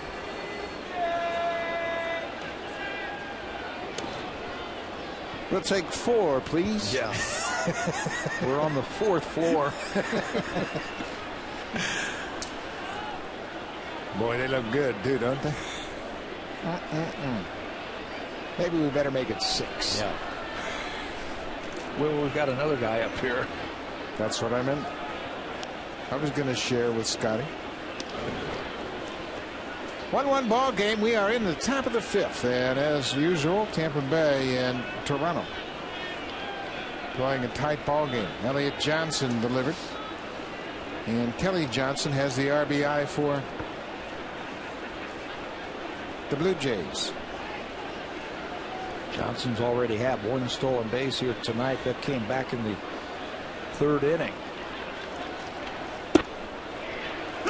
That's the best way to diffuse a base stealer, or that first pitch strike, and cut down the options for him. Brandon Morrow has done a better job this year of holding base runners and varying his times to home and times over to first base. Coming into this game, 0 for 2 in stolen bases against him. That stolen base by Johnson back in the 3rd inning was just the first one against Morrow this season.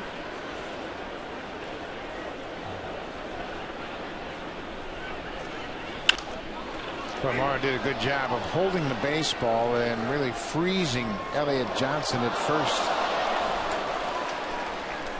You're polishing off of a pitcher, holding runners, slide stepping if you have to, fielding your position. Those are all the last few things that pitchers do. Last year, excuse me, Pat, last year Morrow had 17 steals in 22 attempts. So it's a big improvement for Morrow.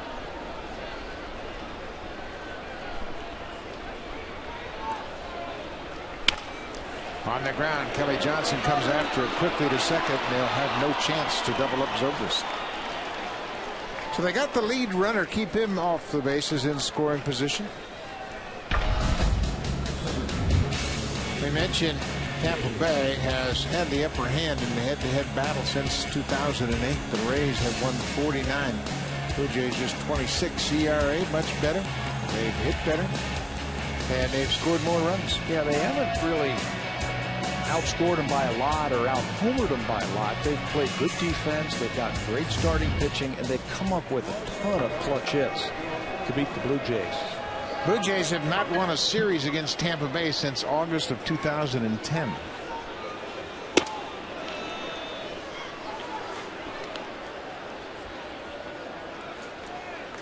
A.J. Upton has walked and struck out. He was called out on an inside fastball his last time up.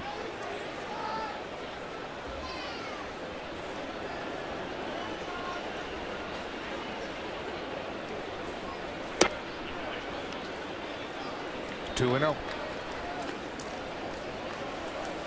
They moved B.J. Upton into the second spot in the batting order last year, and it really paid dividends for him.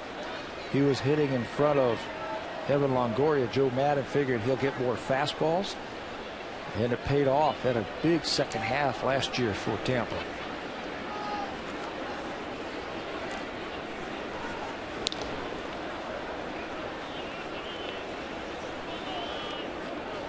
Two balls and no strikes. Ben Zobrist hit into the fielder's choice. And Zobrist is 2 for 4 in steals.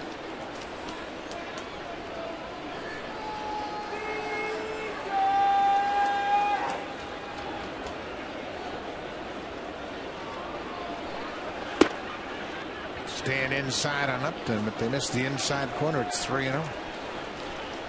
2 outs. Trying to finish it off right here. Attack. I think Upton might have the green light here. 3-0.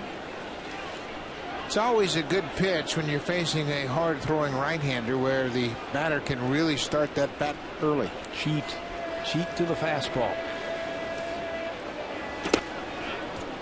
And he bounced it to home, and Upton will take the walk. 2-out walk. Runners at first and second.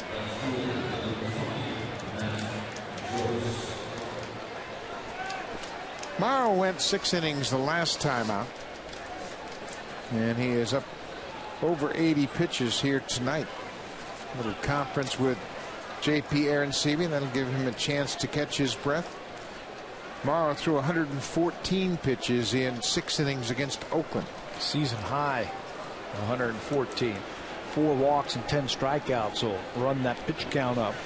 He struck out the last 2 batters he faced in that 6th inning. Strikeouts number 9 and 10. Matt Joyce 0 for 2. First pitch swing off the glove of Lynn. Morrow racing to the bag. Not in time, and Morrow forgot about the baseline. Morrow got to the bag. Zobrist never hesitated, rounding third. He headed for home. Morrow, with the hesitation to argue the call at first base, Zobrist scores easily. Yeah, that's the thing about the Rays. They take advantage. You hesitate for just a second, and with their speed and their aggressiveness, they're going to take that extra base. Ball's hit hard by Joyce. It's a changeup. It's off the glove of Lynn.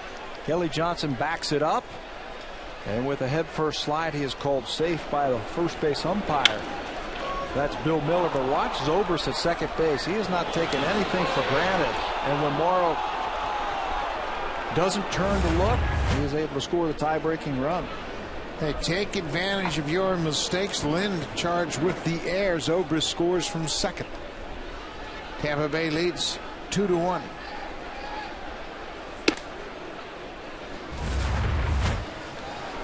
Watch Ben Zobrist. Tom Foley, the third base coach, very aggressively. Once he sees that ball off the glove, he was coming. He was sending him to try and make a play at the plate. Throw me out. And that's what Tampa Bay does. They force you to make plays. And they knew the pitcher was going to have the ball. And they took a chance that there might be a hesitation even when you come off the bag anticipating that. It's a tough play for a pitcher to turn and fire to home.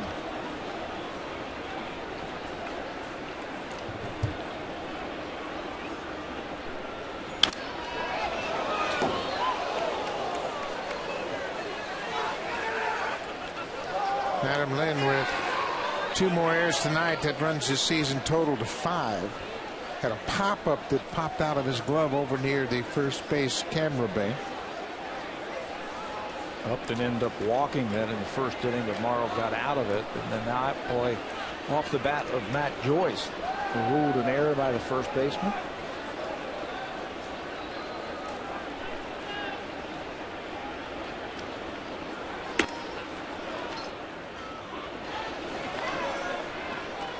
The errors not only allow the Rays to continue the inning, but they force Brandon Morrow into more pitches. Yeah, that's the thing. He ended up walking Upton, like I said, in the first inning. That would have been the first out of the inning. And now here in the 5th inning, get that pitch count up to 85. 33 errors now by the Blue Jays in 36 games. Yeah, that was a real problem for them on the road trip. They just give the other teams too many opportunities because they're not making the plays in the field. Now Aaron Seavey will go to the mound and chat with Morrow. Here's that play. You can see Adam Lind is on the line. It's hit to his glove side, and it bounces off his glove. He dives for the ball. That's why I thought that could have been an infield single. Heads up play by Johnson to back it up and make it close at first base. Got to leave his feet and glances off his glove. Fouled back by Pena. 2 balls and 2 strikes. The Blue Jays had 2 3-error games on the road trip and another game in which they committed 2 errors. Overall, they made 9 errors in 10 games. And they have 2 more here tonight. This is a team that we expected to have pretty good defense. And if you've got a ground ball starting staff like the Blue Jays have, you have to catch the ball. And they have. They've made sensational plays, but at times the routine play has really cost them. 2-2 to Pena. Struck him out. The ball is alive, and there's not going to be a play. Pena will reach on the strikeout. With 2 outs, even as first base is occupied, the batter can turn into a base runner, and he ends up at first base on the strikeout. Wild pitch charged tomorrow. You've got to be able to complete the play for the 3rd out. The ball bounces off the heel of the glove of J. Pierre and Seaver, then runs up his arm and off his elbow. Had no chance. He goes down, and you can see how it bounces off the heel of the glove.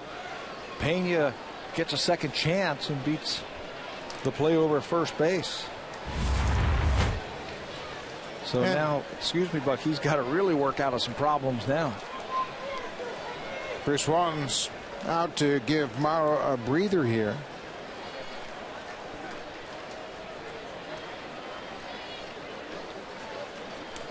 Been a long inning. Will Rhymes got it started. He had a leadoff double down the left field line. Morrow has thrown 23 pitches in this inning. And Luke Scott will be the 8th Ray to bat. Upton at 3rd. Joyce at 2nd. And Pena at 1st.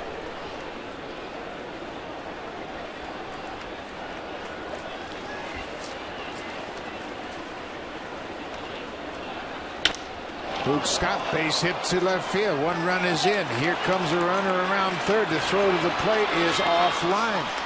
Luke Scott delivers with 2 outs. A 2-run single to left.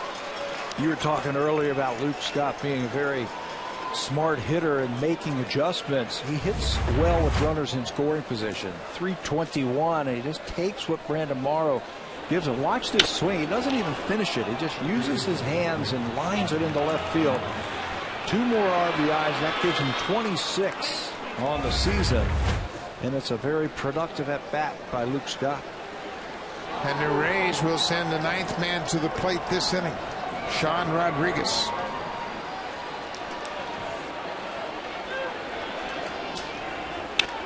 He goes after the first pitch.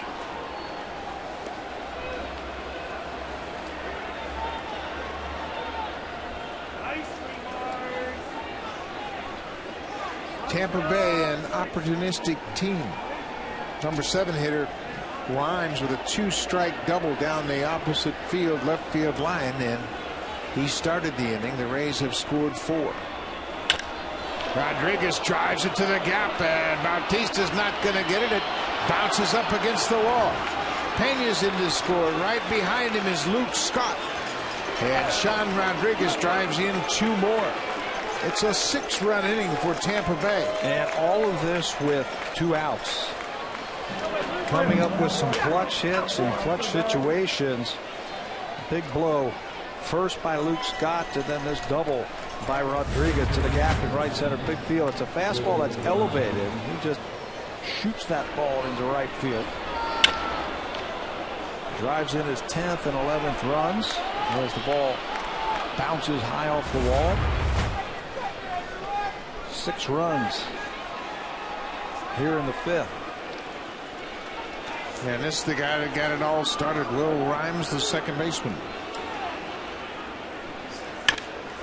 Changeup is popped up to right. Bautista makes the catch. The the Rays are finally retired, but they put up a 6 spot here in the 5th.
Rogers customers have more ways to catch Sportsnet's live coverage of the Blue Jays. Watch the action live all season long from your smartphone. Download the Rogers Live app from your app store. The pitcher for the Rays will be Wade Davis. The former starter comes on. Cesar Ramos gave the Rays 3 solid innings of 2-hit relief. And now Davis is on, making his 12th appearance of the season. And he's got starter stuff. This is his first year in the bullpen. Again, he went to the last week of spring training battling with Jeff Neiman for that 5th starter spot.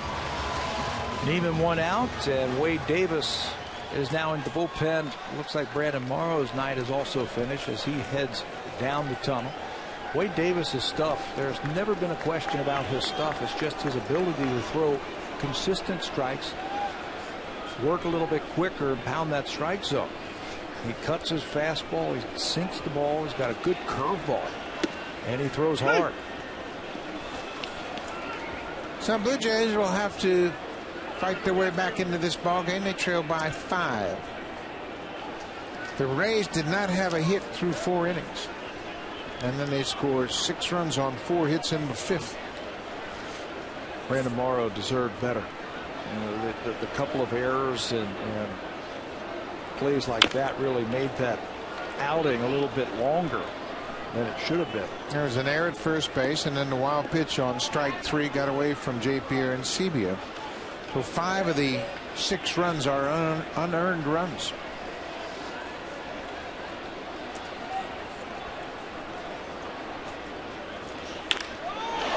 Escobar hits it high and deep to center, but B.J. Upton with a foot on the warning track makes the catch. Brandon Morrow had won 4 in a row, and as Pat mentioned, deserved better fate here tonight. He allowed no hits through 4 innings, and then the Rays got to him for 4 hits, 1 earned run, 4 walks, and 7 strikeouts.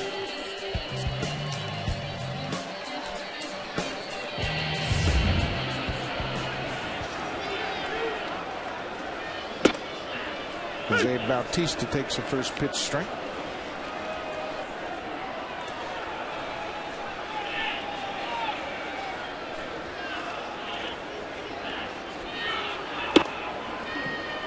Off the plate inside. We mentioned Tampa Bay. They've lost 6 of their previous 8 games. They lost 2 or 3 to Baltimore on this trip. It's a good curveball that Bautista checks. Bill Miller's had no swing down at first. It's 2 balls and a strike.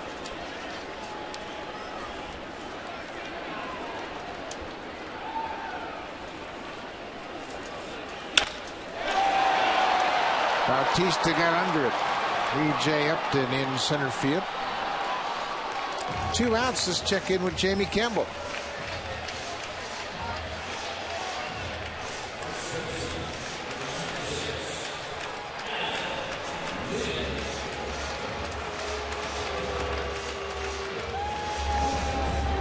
The Red Sox are getting great contributions from Nava, Middlebrooks, a lot of guys that have come up and filled in for the injured players. Middlebrooks has done a good job. Yeah, I just picked him up for my team. But I read somewhere they have 6 everyday players injured and 6 starters on the DL. Something like 12 or 13 players on the disabled list already for the Red Sox. Yeah, it's been a tough stretch for them. John Lester, 7 1/3 of 6 hit ball tonight for Boston. Carl Crawford, Jacoby Ellsbury, Kevin Youkilis, Darnell McDonald, all on the disabled list.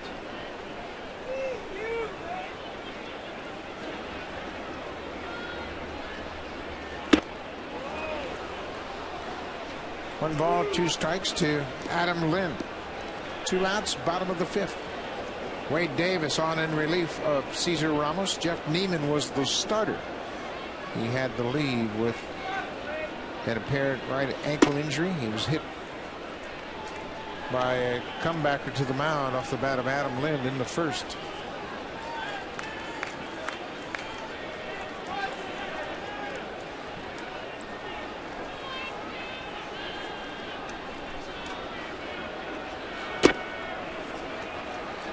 Hard sliders in the dirt. It's full count. Yeah, his stuff is, I think, top shelf. Davis, he just has to control a little bit better. This move to the bullpen might be good for him. Come in, just pump strikes in the middle of the game. If he goes 3 innings and 3 good innings, he's in line to win this game. And lets Lynn get away with 2 outs.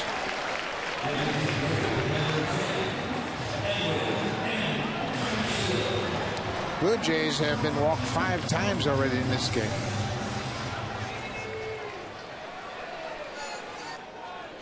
Cesar Ramos had back-to-back 2-out walks in the second inning. That led to the Blue Jays run. Encarnacion walked in the third.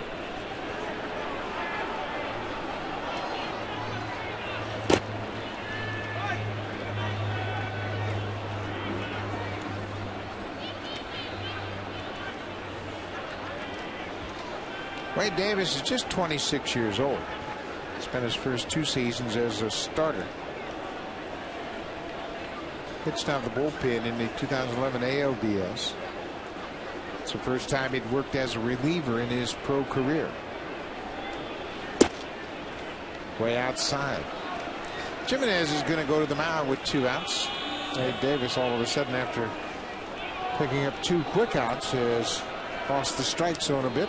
And that's the thing. The first 2 batters, he was free and easy, and he was just using his sinker and his fastball for strikes. And then Adam Lynn came up, and he was trying to rush through the inning. Looked like he got ahead of himself, ended up walking him, and now he's falling behind Edwin Encarnacion 2-0.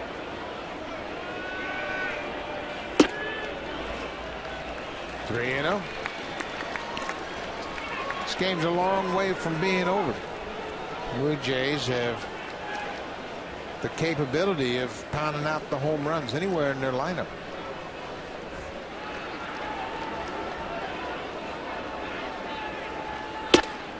That's a strike. Blue Jays hit 4 home runs Friday night against the Twins. Bautista hit 2. Encarnacion hit a solo home run. Eric Thames hit a 2-run shot.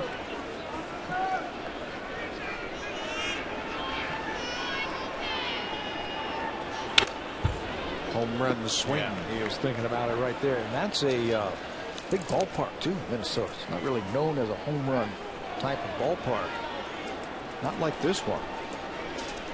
Blue Jays have made that park look awfully small since they went in there. And that has been the case since it first opened in 2010.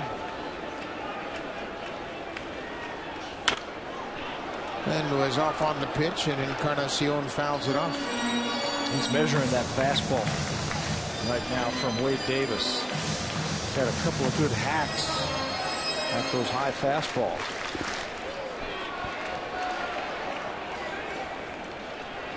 The Rays bullpen is going to be asked to deliver a lot tonight. Neiman left after just 1 inning, the starting pitcher. There goes Lynn. Ball is driven in the air, but Ben Zobrist has plenty of room. Encarnacion's retired. The Blue Jays leave a base runner.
The first 20,000 fans will receive a download card for 5 free download songs of your choice at BlueJays.com.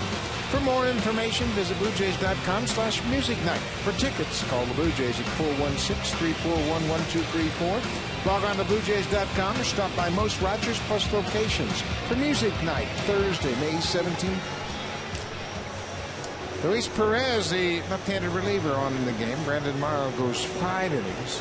And now Perez is on, making his 15th appearance of the season. Last worked on Saturday. Was credited with his 3rd hold at Minnesota. Just 1/3 of an inning. Had a strikeout. Tom Farrell has used him a lot this year. Tied for 9th among the AL relievers in innings pitched with 17 1/3. He's been great. Lefties hitting just 143. Righties 286. Perez has been sensational in the early part of the season out of the bullpen. Catcher Chris Jimenez had a pivotal at bat. Didn't seem like much when he flied to right, but had moved Will Rhymes from second to third with 1 out, and then the floodgates opened up. It was a 1-0 ball game at that point, and Jimenez did a good job, moved the base runner up, and then Elliott Johnson got the RBI single, and that started the rally. And then a fielder's choice. Perez knocks it down. He's got time. Goes Jimenez out. A walk, an error, a strikeout, wild pitch, single, a 2-run single, and a 2-run double. And that was the inning. Yeah, it was an ugly inning. Matt Joyce reached on the air by Lind, and then Pena struck out, but the wild pitch got away from Aaron Sebia. Pena reached first, and that kept the inning alive. And then on the next pitch, Luke Scott, 2-run single to left. Elliott Johnson's had a good night. A walk and a single.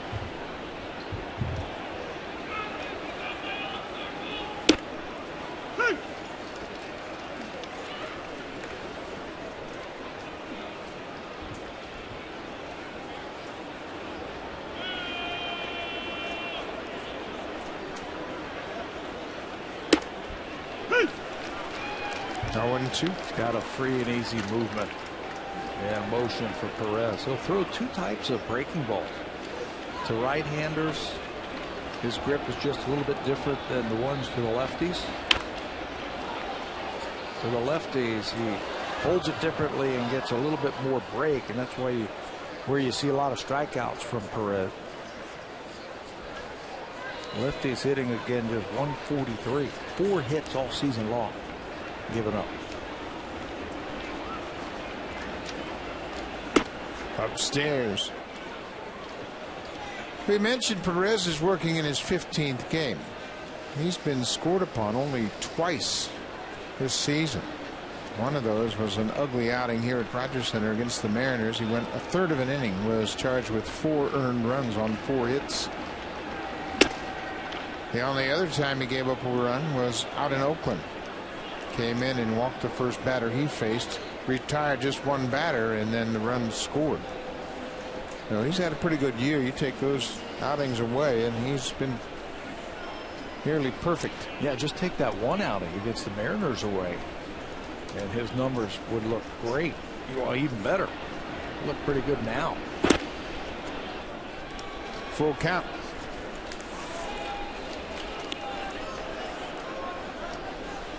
Mentioned Brandon Morrow gave up 6 runs, but just 1 earned run, and his ERA drops to 2.22. Came in 4th in the American League. He deserved better. Yes, he did, and he won't be pleased with his ERA dropping, that's for sure. Just as soon be out there and have a chance for a W.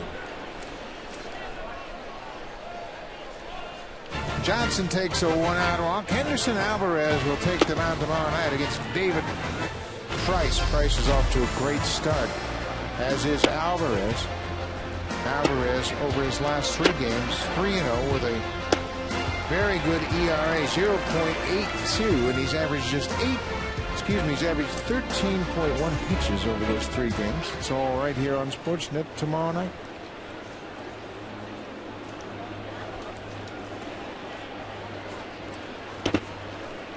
Ball in the dirt. Elliott Johnson at first base is a threat to run. Had a steal back in the 3rd inning. There's David Price. He will be the starter for Tampa Bay tomorrow night. There's a strike. Price is 5-2 this year through his 7 starts with a 2.98 ERA. And his numbers in Canada are off the charts. Should be a good one. Good changeup. Perez jumps ahead. Ben Zobrist, the leadoff batter.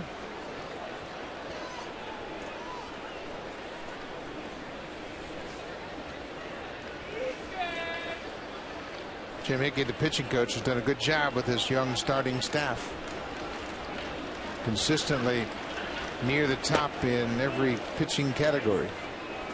You know what is so good about the Tampa Bay starting rotation is they've got different types of starters, meaning they've got the big power #1 guy in Price, then they've got the changeup artist in Hellickson. You've got Shields, who's 6-1, who can do both of those, spin the baseball, change speeds. Strike 3 calls. Zobrist didn't like the call. Thought it was off the plate inside. 2 outs here in the 6th. Let's check in with Jamie Campbell.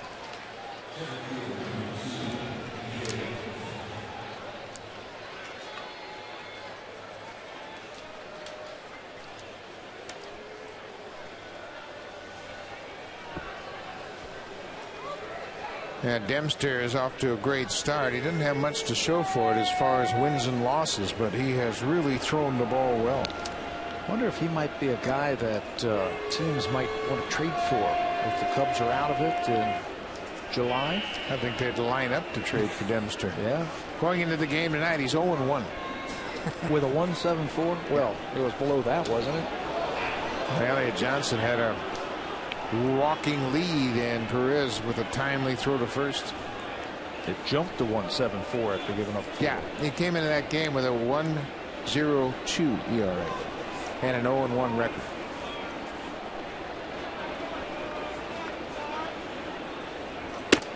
B.J. Upton.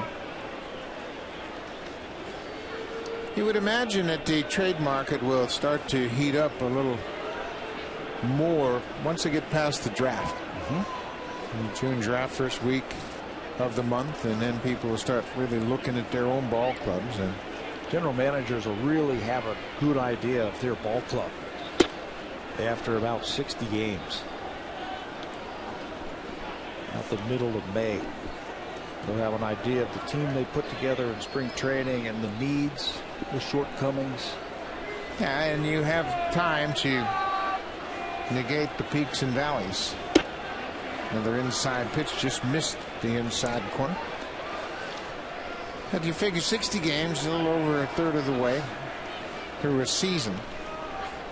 Had a chance to play just about every ball club.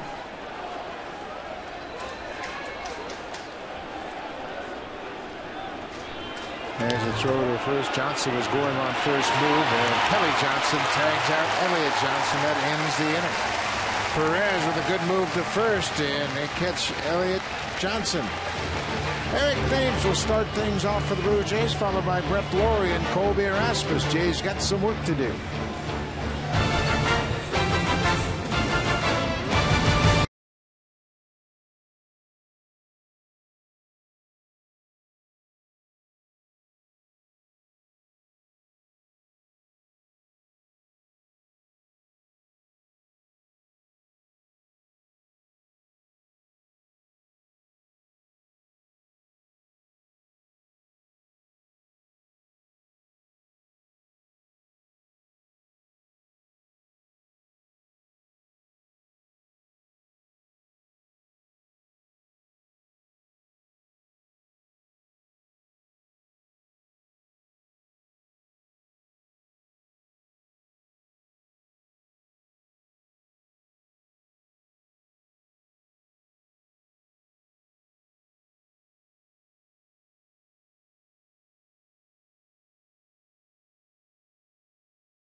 finale, a short 2-game series. Then the Yankees come to town. Hiroki Kuroda and Phil Hughes will be the starters in that game.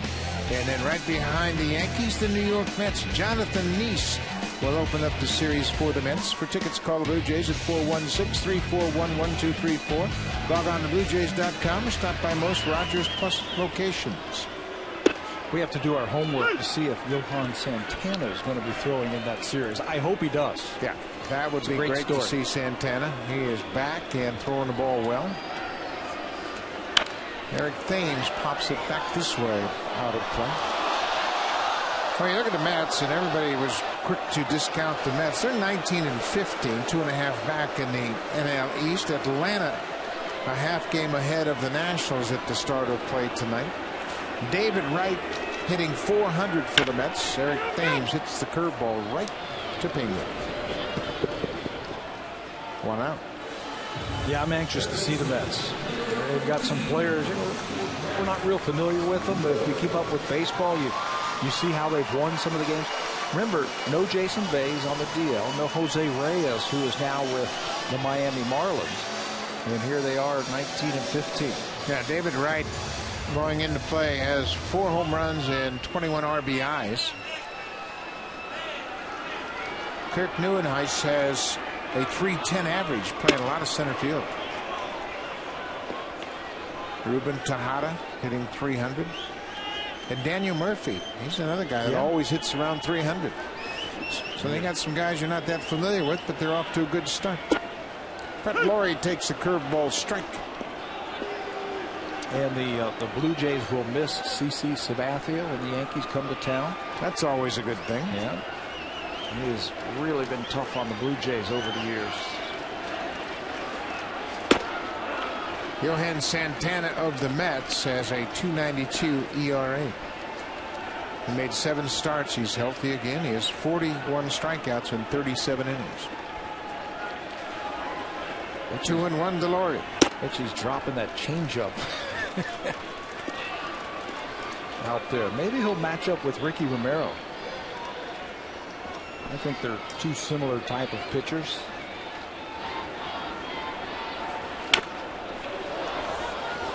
Ball is foul back. It's a full count on Brett Laurie.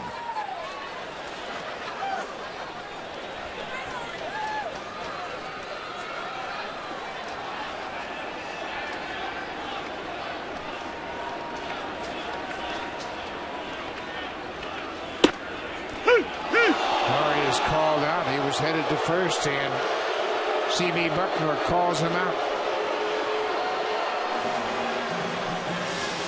With a couple of words to the home plate umpire, but backs his lumber back to the dugout. Fastball at the knees. Brett Laurie thinks it's under the knees, but the home plate umpire says no, high enough.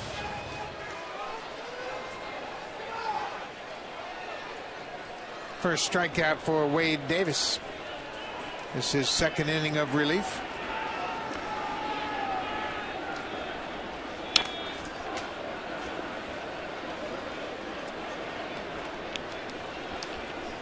Colby Rasmus has scored a Blue Jay run here tonight. He walked with 2 outs and came around on Kelly Johnson's single.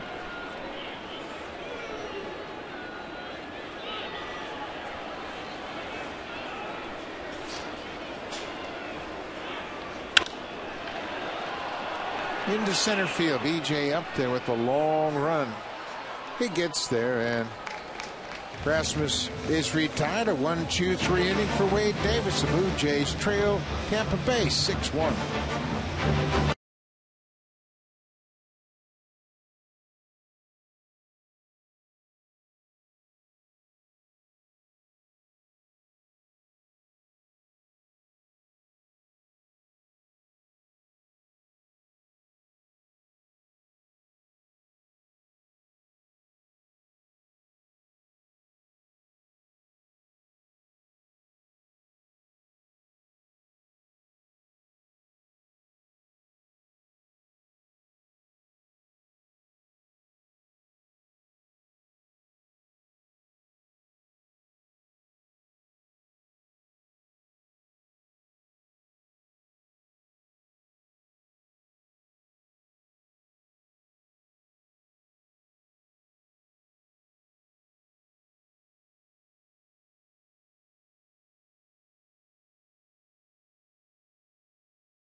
download for your iPad, iPhone, BlackBerry, or Android device. Listen to live radio broadcasts and receive batter-by-batter information for every game. Visit BlueJays.com for more details. It's a beautiful evening in Toronto. The roof is open at Rogers Center. First game of a 7-game homestand. Evan Crawford has been recalled from the minor leagues, and he's going to work here in the 7th. Third stint with the Blue Jays already this year. The left-hander has one hold to his credit, no record, 0.045 ERA. He was brought back up, and Joel Carreño was sent back down to Double-A to start, and Carreño was brought up simply because the Blue Jays face teams over the next 4 series with a lot of left-handed hitters. So John Farrell wanted a little bit more opportunities to have a left-handed reliever face left-handed batters.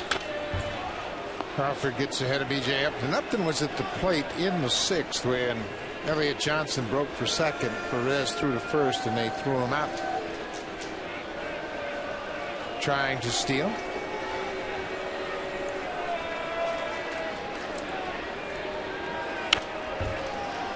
Crawford's got a little better fastball than you might think. At first glance, you say, okay, left-hander's probably got a breaking ball, maybe a little changeup, but he can get that fastball in on the hands of right-handers as he did with B.J. Upton. We've seen him hit 93, 94 consistently on the gun. Not a real big guy. Spins a good breaking ball. I think that's what we're going to see right here after that high 0-2 fastball.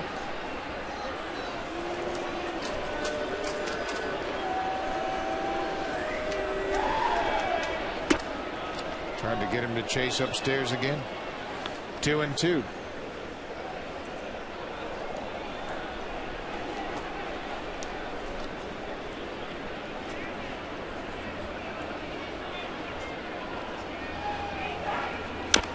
There's that curveball. Upton gets a piece of it. Crawford's 25 years old.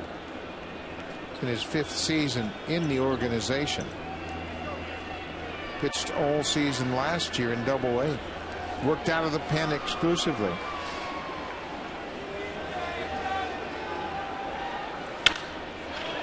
Upton rips the fastball into left field.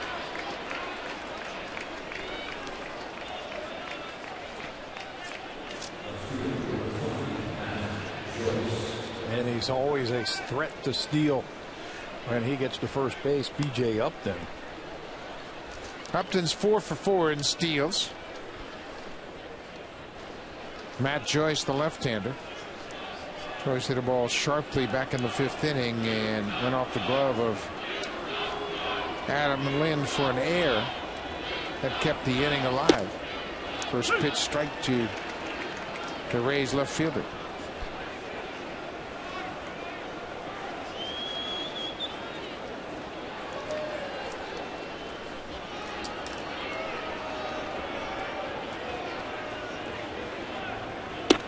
Here's a good breaking ball.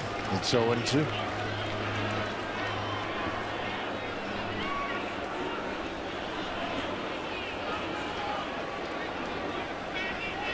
Upton getting his first look at Crawford.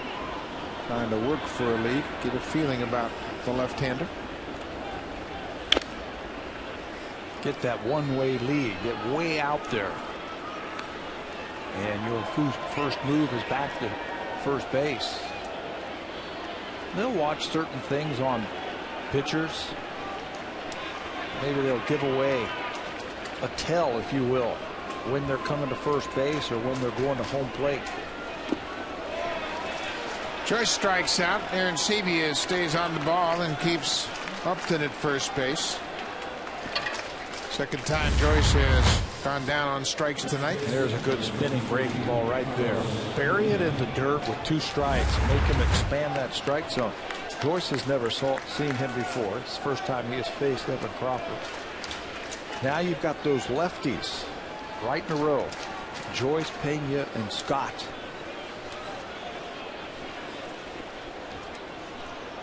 You see Laurie not quite as deep as the runner at first base. And the fact that the left-hander is on the mound against Pena.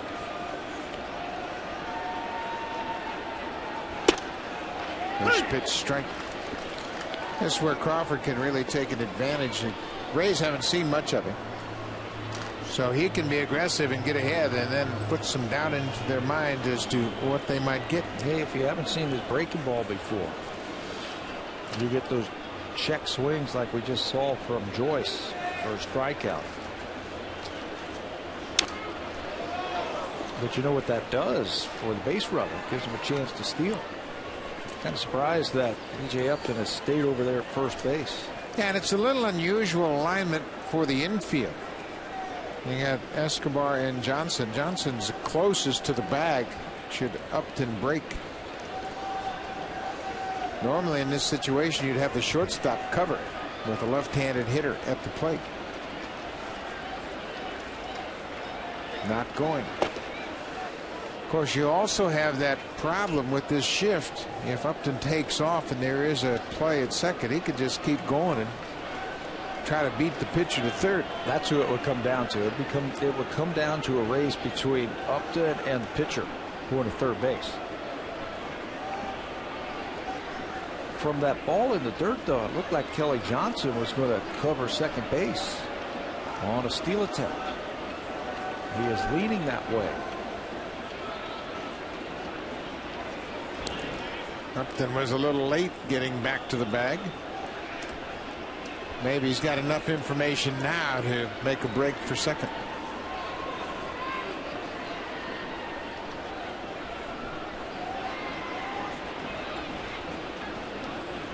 A lot of times base runners will watch the glove of that pitcher.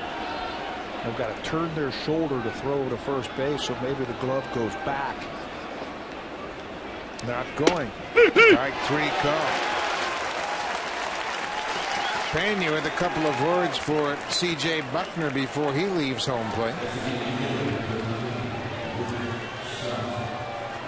Generous strike zone, high breaking ball. And C.B. Buckner punches out Carlos Pena. Now they're 2 down.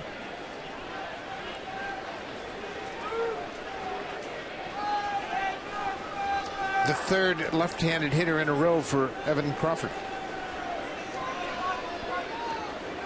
who Scott had a big 2-run single in the 5th. There goes Upton. Breaking ball. Aaron Sebia from the knees, right on the money.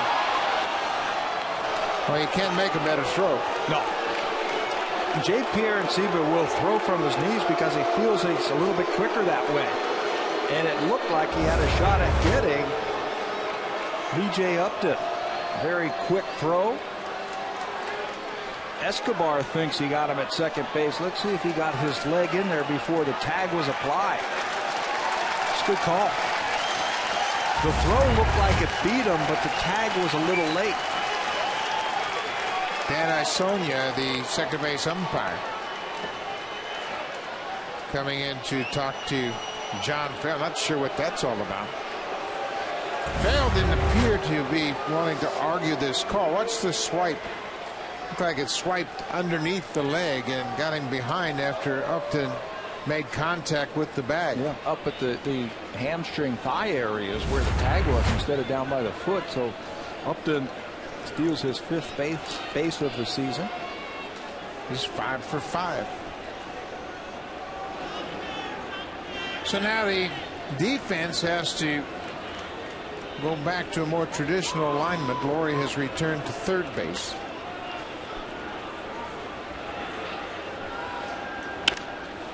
Luke Scott pops it foul, and that'll be into the seats.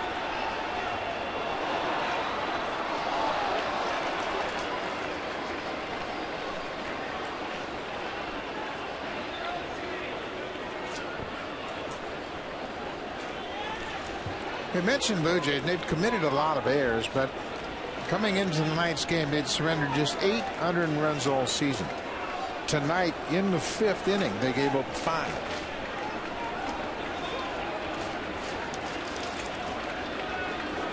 Oh, 2 to Luke Scott. Got it. Evan Crawford gives up a leadoff single to the right-hander and then strikes out the 3 lefties in a row. He gets Joyce, Pena, and Luke Scott to strand the base runner.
Mariners will take on the New York Mets. The game begins at 1:07 p.m. The first 20,000 fans will receive a Brandon Morrow bobblehead.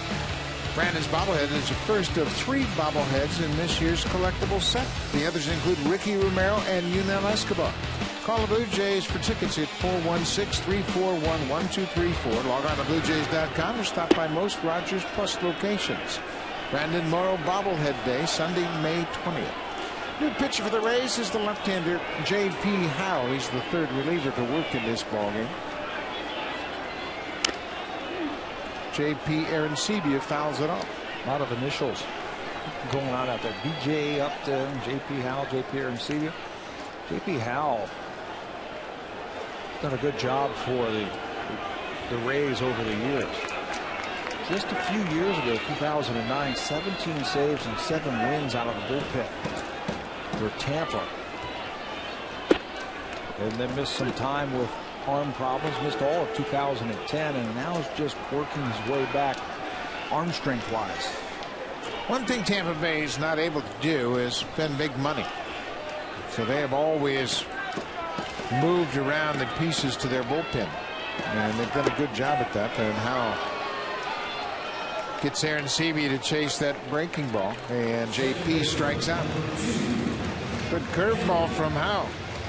That's his put away pitch, that curveball.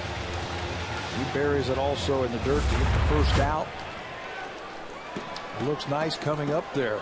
You can see the grip. It's like a knuckle curve. It's got good spin and rotation on it. It just drops out of the strike zone.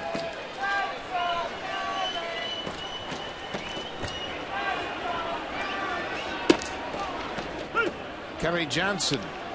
Johnson's driven in the only Blue Jays run of the night. Came way back in the second. Had a single to left field. That came against the left-hander Cesar Ramos. Waits on that breaking pitch and hammers it down the line. Left field and a foul ball. Dale Scott, the third base umpire, was camped on the left field foul line. Had a good look at that ball down in the corner. And raised his hands indicating the ball was foul. Not a lot of room down in that left field corner when the ball does not go into the stands. You can see Dale Scott bent over taking a look at that one. That was close. Scott's crew chief and a very good umpire and had been around a long time, and he just calmly turned around, got good position, and had a good look at that ball.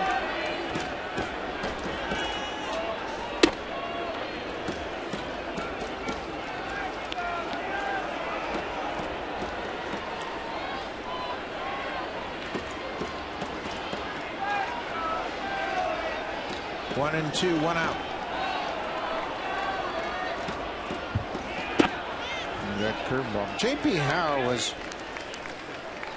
former #1 pick of the Royals. There's Francisco Cordero loosening up. Howe was a first-round selection in the 2004 draft of Kansas City. Picked up in a trade for Joey Gathright and Fernando Cortez. Now in his 7th year in the big leagues.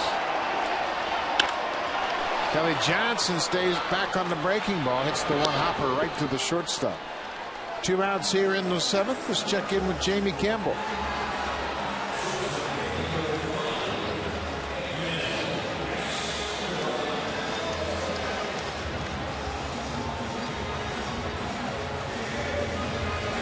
Well, you knew sooner or later John Lester was going to sort things out. Lester, very strong outing tonight. He goes 9 innings, 8 hits, just gives up the single run, didn't walk a batter, and struck out 6. Yeah, just a matter of time before he does it, because he has done it in the past. You think a new pitching coach and a new manager has anything to do with the slow start, John Lester? Maybe a new second new pitching coach in as many years. Kurt Young was there last year after John Farrell left. And many people believe that not having John Farrell around had a lot to do with their season a year ago. And now Bob McClure is in his first year. I think more than anything, it's taken him a while to adjust to no Jason Varitek. Great point. He knew hitters backwards and forwards, didn't he? Yeah, and they put their trust into Varitek's hands. And even late in his career, when he wasn't an everyday player, he was there to help them put together their game plans. Boston now 16-19 as they inch closer to 500. Escobar hits it high into center field. Upton's got room. He backs up on the warning track, and the Blue Jays go down in order in the 7th. We've played 7 complete here at Rogers Center. Tampa Bay with a 5-run lead.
Outs this ball off the glove of Adam Lynn. Really starts things on a downhill spiral. It was a second error. It was ruled an error. Safe at first base. And then his first wild pitch of the season by Brandon Morrow set it up. That could have been the third out. Then a 2-run single by Luke Scott. And then the big blow. Another 2-run double, this time from Sean Rodriguez. 4 runs on those 2 hits. 6 runs total in the 5th inning, and that's where we stand 6-1 as we head into the 8th inning. Francisco Cordero, after Evan Crawford had a good inning. Crawford worked the 7th. Cordero makes his 14th appearance of the season. And a chance for Cordero to figure it out. He has been taken off closer's duty, replaced by Casey Jansen, just trying to figure it out, throwing consecutive and good strikes. Addition, Omar Vizquel will take over at shortstop for Escobar. Vizquel playing shortstop in the 8th inning. Cordero will work to Sean Rodriguez to start the 8th. Rodriguez goes after the first pitch and lifts it behind second. Kelly Johnson has it go off his glove. It's a base hit. Johnson had a long run. Looked like he had a beat on it. And then when he reached out for it, it kicked off his glove. Rodriguez with his 2nd hit of the night. Ball wasn't hit very high or very hard by Rodriguez. And you're right, Kelly Johnson's got room. He's got a chance to make the play. But it looked like it hit off his heel of his glove. And it'll go as the 2nd hit for Rodriguez.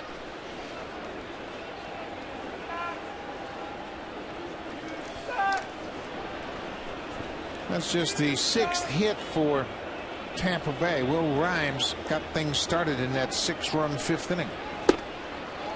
Rhymes hit a 2-strike double down the left field line.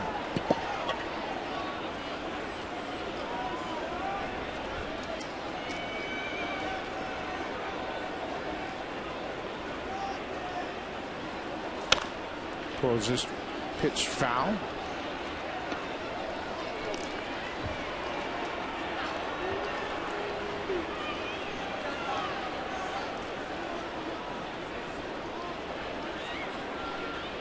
And a happy young Blue Jay fan. He got a souvenir. Don't drop it. The night is complete. 1-2 to Rhymes. There's nothing wrong with Francisco Cordero's velocity. It's not the same pitcher we saw a few years ago, but he's still 92, 93. Just hasn't been able to locate his fastball where he needs it to be. That hit him. Cordero comes inside, and Rhymes gets hit by the pitch. 2 on, nobody out. Let's check in with Jamie Campbell again.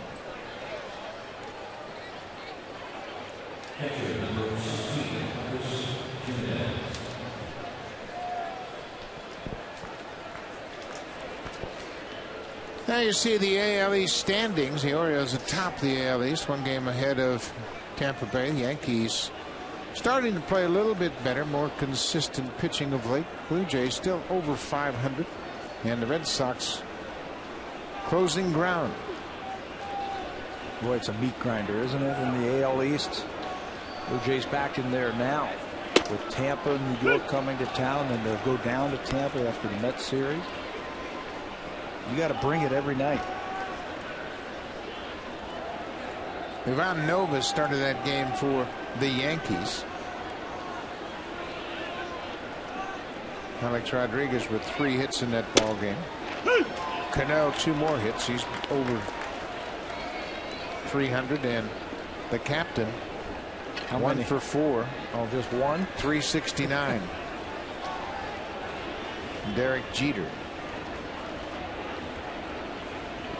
Another 0-2 count. Hit on the ground. Laurie quickly to second. Johnson back to first. Plenty of time until a quick double play.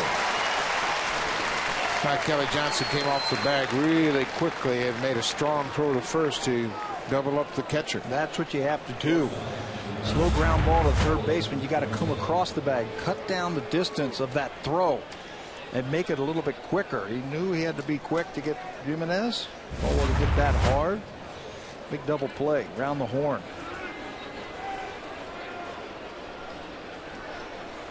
So Elliott Johnson has been a real spark for Tampa Bay tonight. He walked, singled, and walked. Has an RBI. He also has a stolen base.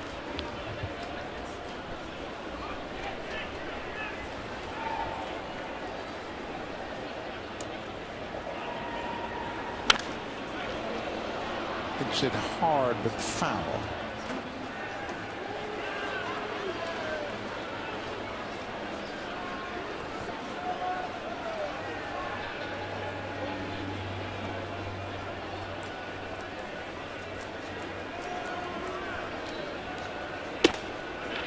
There's a strike.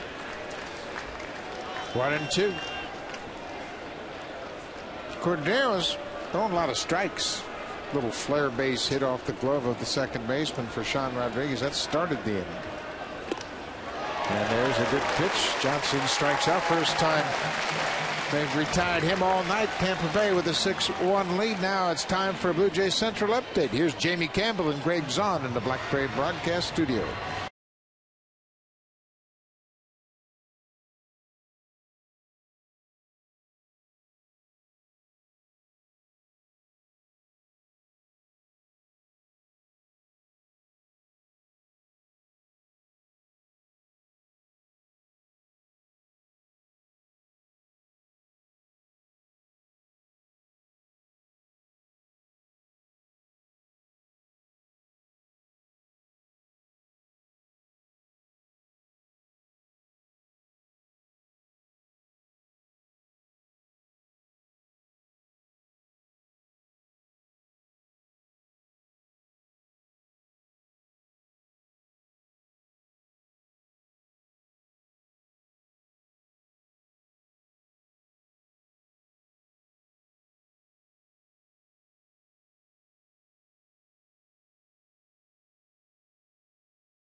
May not be reproduced or retransmitted in any form, and the accounts and descriptions of this game may not be disseminated without the express written consent of Rogers Blue Jays Baseball Partnership.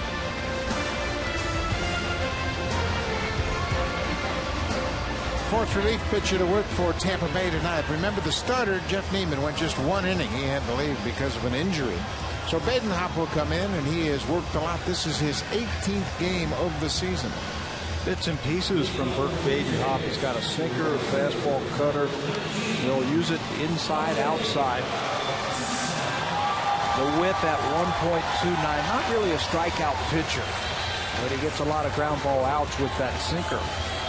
He'll have to go right through the heart of the Blue Jays here in the 8th inning. Jose Bautista will be the first batter that he will face. Blue Jays are down by 5. Badenhop making his 3rd appearance against the Jays this season. This pitch, breaking ball, is off the plate.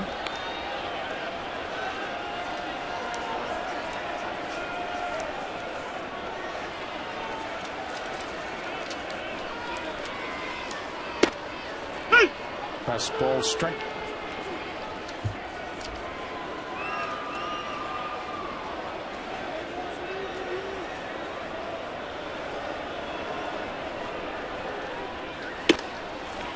That comebacker starts off the plate and catches the outside corner. That's his big pitch, and he can throw it to the outside to right-handers. He can also bury it on your thumbs if you're a right-handed hitter. Got a good breaking ball. Really not, again, not a strikeout pitcher. No swing, according to Bill Miller, the first base umpire.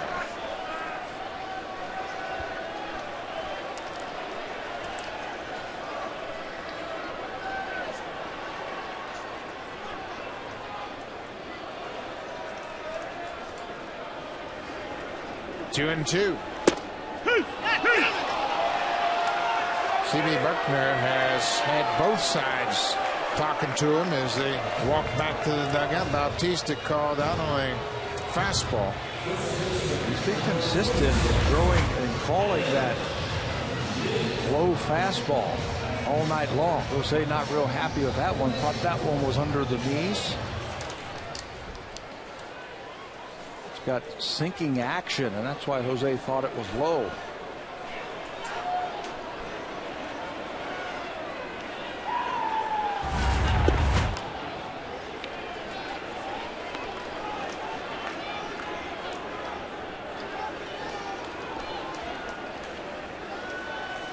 Adam Lynn has gone 0 for 2 with a walk. Hits this ball to first. Pena is there. He'll flip the Badenhop. 2 outs here in the 8th. When things are working from Badenhop, that's what you'll get a lot of. A lot of batters hitting the top part of the baseball because of that sinking action. Throws from the 3/4 angle. Tough to square it up.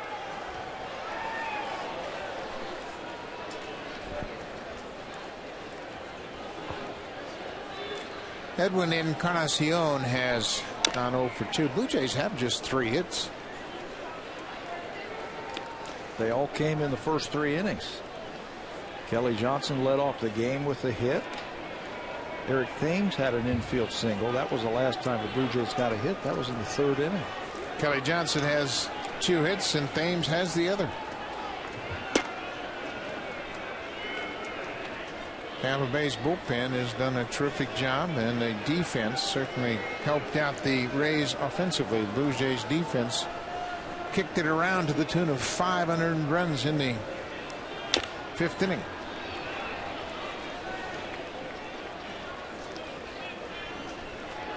We keep talking about the Blue Jays having a good defensive team, but the errors continue to add up. And they're costing them runs also.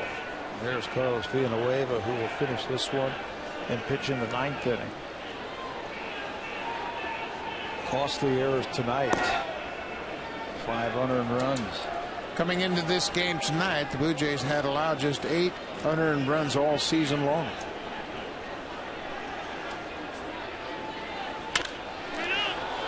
Encarnacion loses the bat. Pena near the mound makes the catch, in another 1-2-3 inning by the Rays bullpen. Well, go to the 9th. Tampa Bay up 6-1.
pitcher for the Blue Jays would be the right-hander Carlos Villanueva.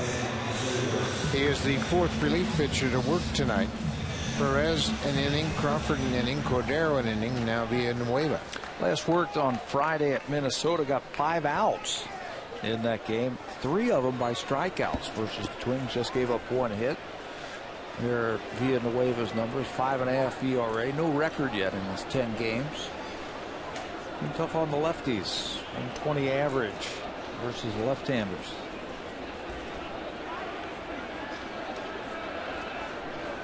Top of the order for Tampa Bay, and Ben Zobrist jumps on the first pitch, and you can forget about this one. Hits off the facing of the second deck. First pitch home run for Ben Zobrist, his 6th of the season. Looks like he is starting to swing to that homer in yesterday's game down in Baltimore. Also had a double, 3 hits. Been on base 3 times tonight, a walk. Fielder's choice, and now a home run. Sandwiched around a couple of strikeouts. No doubt about it. Fastball. And Zobrist, over 20 home runs last year. Puts another run on the board.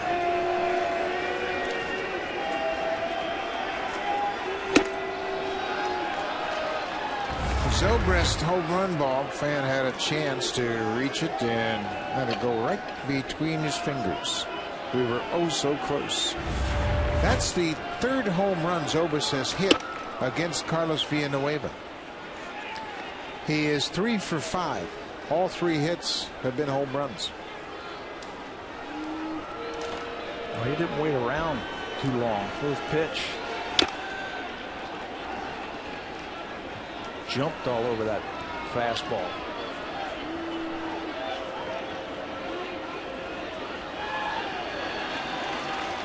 B.J. Upton's been on base 3 times tonight.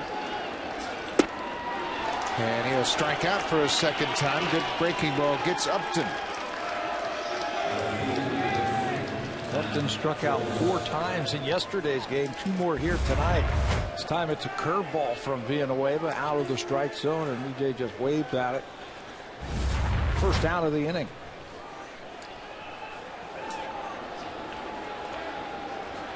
So now Matt Joyce, the left-hander, will step in, and with that, Brett Lawrie goes back out to right field. Blue Jays putting the shift on.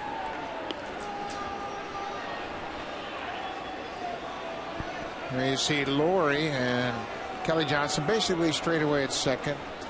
Omar Vizquel has taken over defensively at short, and there's a ball past Lind, and Villanueva gets to the bag, and look at Lawrie. He makes a great throw. Villanueva had the hustle over there. Once the ball got past Lind, Lawrie was out in right field and takes a hit away from Matt Joyce. Just attacks baseball. That bunt play yesterday, and now this one. When Lind can't get to it, here comes Brett Lawrie, and he's got to make the accurate throw and records the out at first base. It's a tough play. I mean, that's not a play that you practice if you're Brett Lawrie. Now that is a tough throw. The pitcher's covering the bag. He's moving from right field, and he's got to throw a strike over the bag, and he delivered. Yeah, you got to hit a moving object, the pitcher. And he does it like he's been doing it his whole life. Carlos Pena. Pena has struck out 3 times tonight, but his strikeout in the 5th, he was able to reach on the wild pitch, and that kept the inning alive.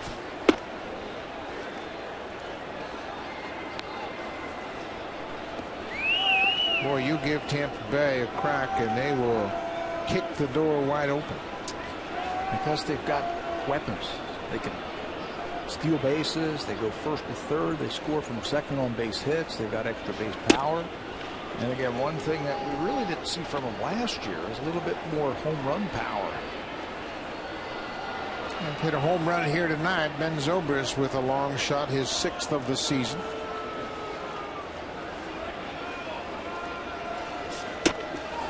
I think that's some astute signings last year by Tampa Bay. Now for a preview of what's coming up on Connected. Here's Ken Reed and Ivanka Osmak.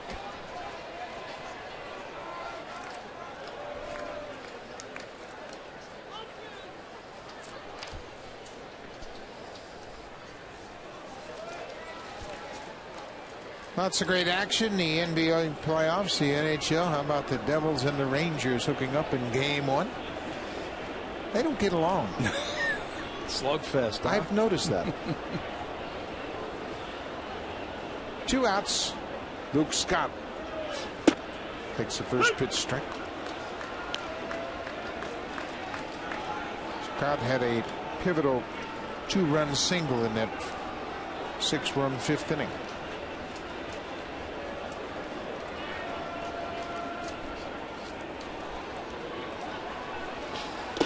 Waves at the breaking ball. 0-2.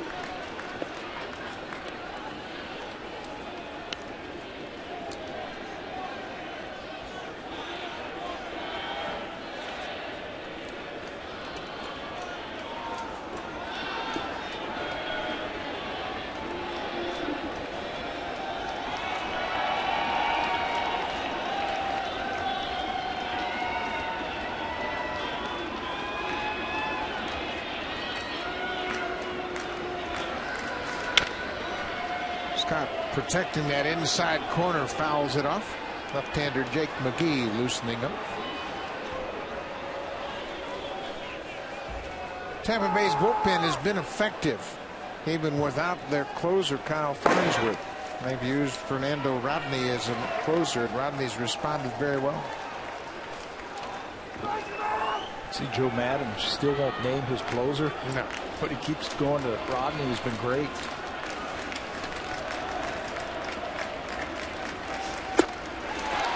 Scott strikes out. The inning comes to an end, but the Rays tack on an insurance run. 7-1 Tampa Bay, bottom of the ninth.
Got a souvenir baseball because the ball boy recognized a young fan that was in need of a souvenir.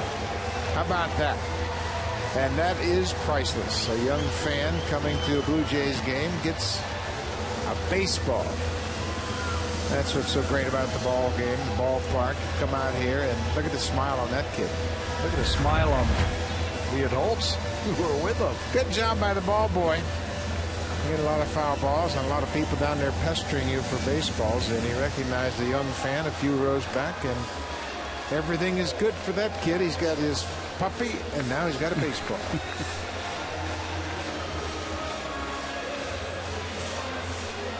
Left-hander Jake McGee, 5th relief pitcher to work for Tampa Bay, and the Rays bullpen is doing a yeoman's job tonight.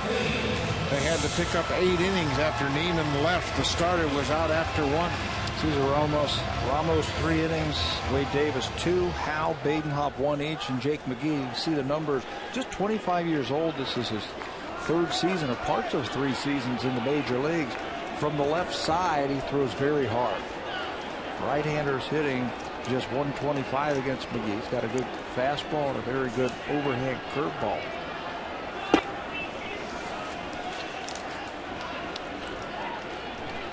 Eric Thames 1 for 3, an infield single back in the third. He has a strikeout, a single, and is grounded to first.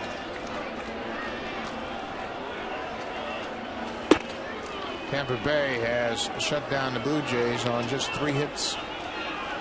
Thames has an infield single. Kelly Johnson has the other 2 hits, and that's it.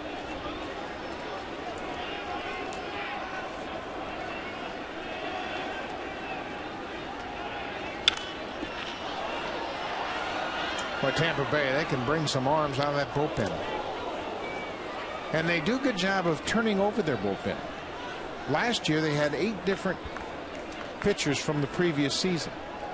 They had to revamp their entire bullpen as they lost Randy Choate, Dan Wheeler, Soriano, Grant Balfour. They just kept losing players in the offseason. They had to rebuild their entire bullpen. Just smart baseball decisions made by Tampa. They get it together and they figure out what they need, who's on the open market. Last year, Juan Cruz had a good year for him. Peralta had a good year for him. And they mix and match and they find guys that suit what they need. And they go out, and Joe Madden does a good job of putting them in good positions to succeed. And you know what they've done? They've made a lot of relief pitchers awfully rich. Soriano signed a great contract with the Yankees. Joaquin Benoit signed a great contract with the Tigers. Randy Choate went to Florida. Grant Balfour signed with Oakland. He's closing out in Oakland now. They have such a great reputation of developing pitching that anybody that's in the market for a pitcher looks at Tampa Bay. Eric Thames takes the leadoff walk here in the ninth. You know, and it's not necessarily players from their organizations. They'll get them from other organizations, and they'll see something in them that they can use, maybe tweak them a little bit. I mean, Fernando Rodney, who's now closing for him, was the setup guy last year for the Angels. Yeah. He walked a lot of people, always had the great arm. Well, I think Joe Madden keeps everybody on their toes in that bullpen and doesn't give anybody anything. Brett Lawrie, 0 for 3 with a couple of strikeouts, takes the first pitch strike.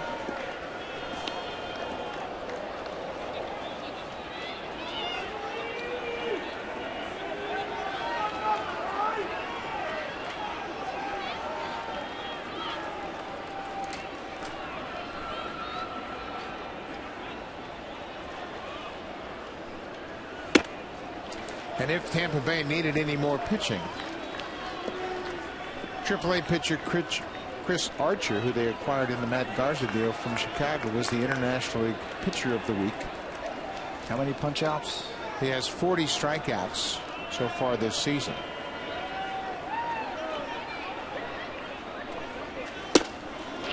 And in AA, Matt Bushman was the Pitcher of the Week in AA for Montgomery. He pitched 6 innings, allowed 1 hit, walked 1, and struck out 12. And they're not afraid to bring those guys up from AA. That's what they did with Jake McGee. 2-1. Morrow is late on a fastball. Well, their formula works when scouting players.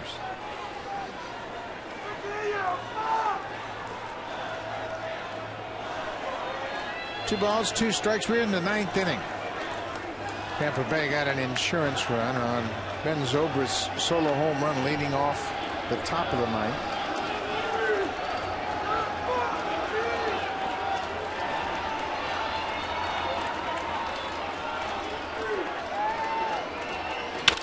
Morrow shoots it into right. That'll get down for a base hit. Eric Thames is headed for third. That Lawrie, with a good piece of hitting, goes down and gets it and slaps it into right. They actually wanted this fastball in on Brett Lawrie. They wanted to try and jam him, but a good 2-strike approach by Brett Lawrie. Watch him just stick that bat out there and just poke the ball to right field. Good piece of hitting right there. And Thames knows that ball's to the left of the right fielder, and he can make it easily into third base.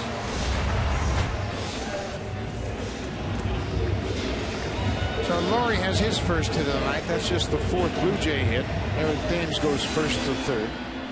Ben Francisco will come on as a pinch hitter. He'll bat for Colby Erasmus. Francisco had 1 start on the road trip. That came in yesterday's game against the left-hander Scott Diamond. He also had a pinch hit at bat.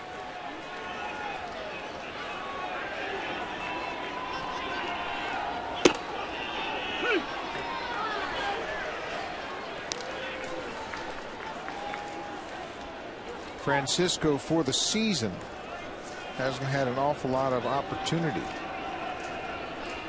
This is just his 21st at bat of the year.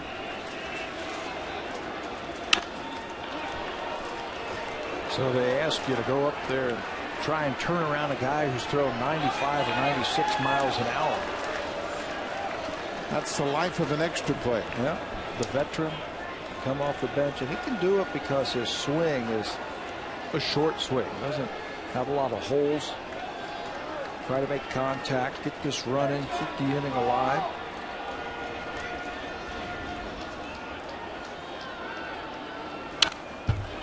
Stays on that pitch and fouls it back to stay alive.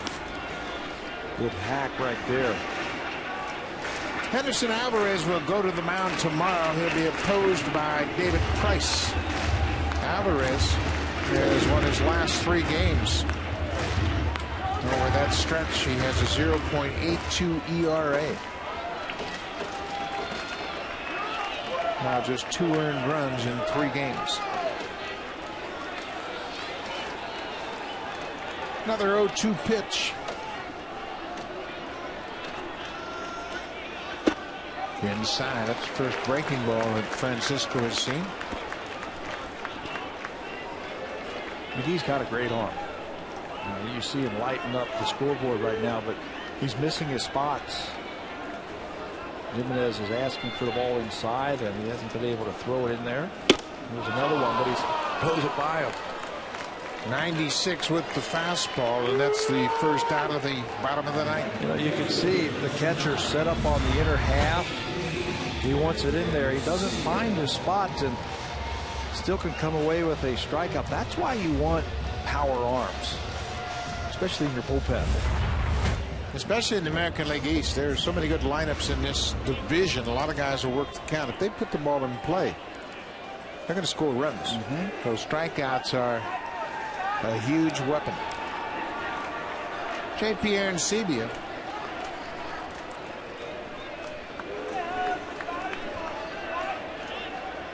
First and third, 1 out, takes the first pitch strike.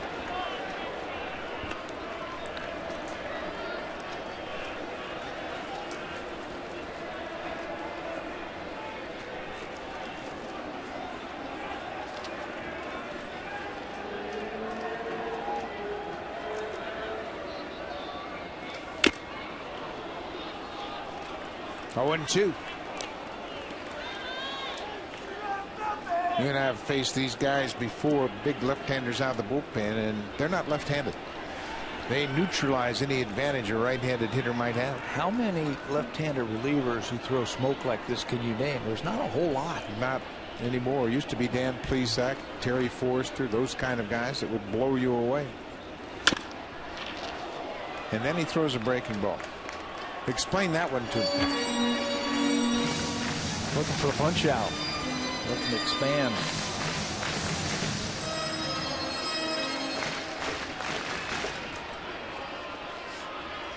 Coming out of that bullpen from the left side, what a weapon to have a guy who can pick you up some strikeouts. Again, his numbers versus right-handers are outstanding this year. McGee's only given up 2 hits all season long to a right-hander. Comes back with a fastball and strikes out Arancibia. That was his best fastball of the inning. 97, and he elevated it. Watch where this one is. Up around the letters and away. Puts up another strikeout. Kelly Johnson has gone 2 for 4 tonight. Single, single, ground out, ground out. Picked up the only RBI of the night.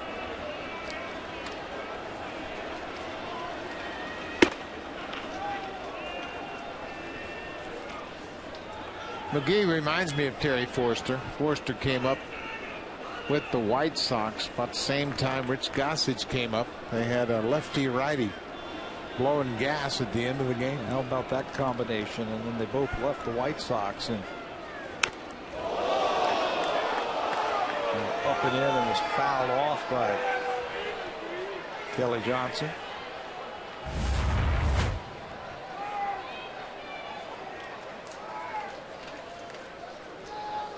Johnson tried to check his swing once he saw that it was inside, but that's what you have to do. Got to get the bat going against Jake McGee. Aroldis Chapman comes to mind, a left-hander that comes out of the bullpen who can throw it into the upper 90s. But there isn't, a whole lot of them. Morrow was off on the pitch. The Rays are not going to cover second base, obviously.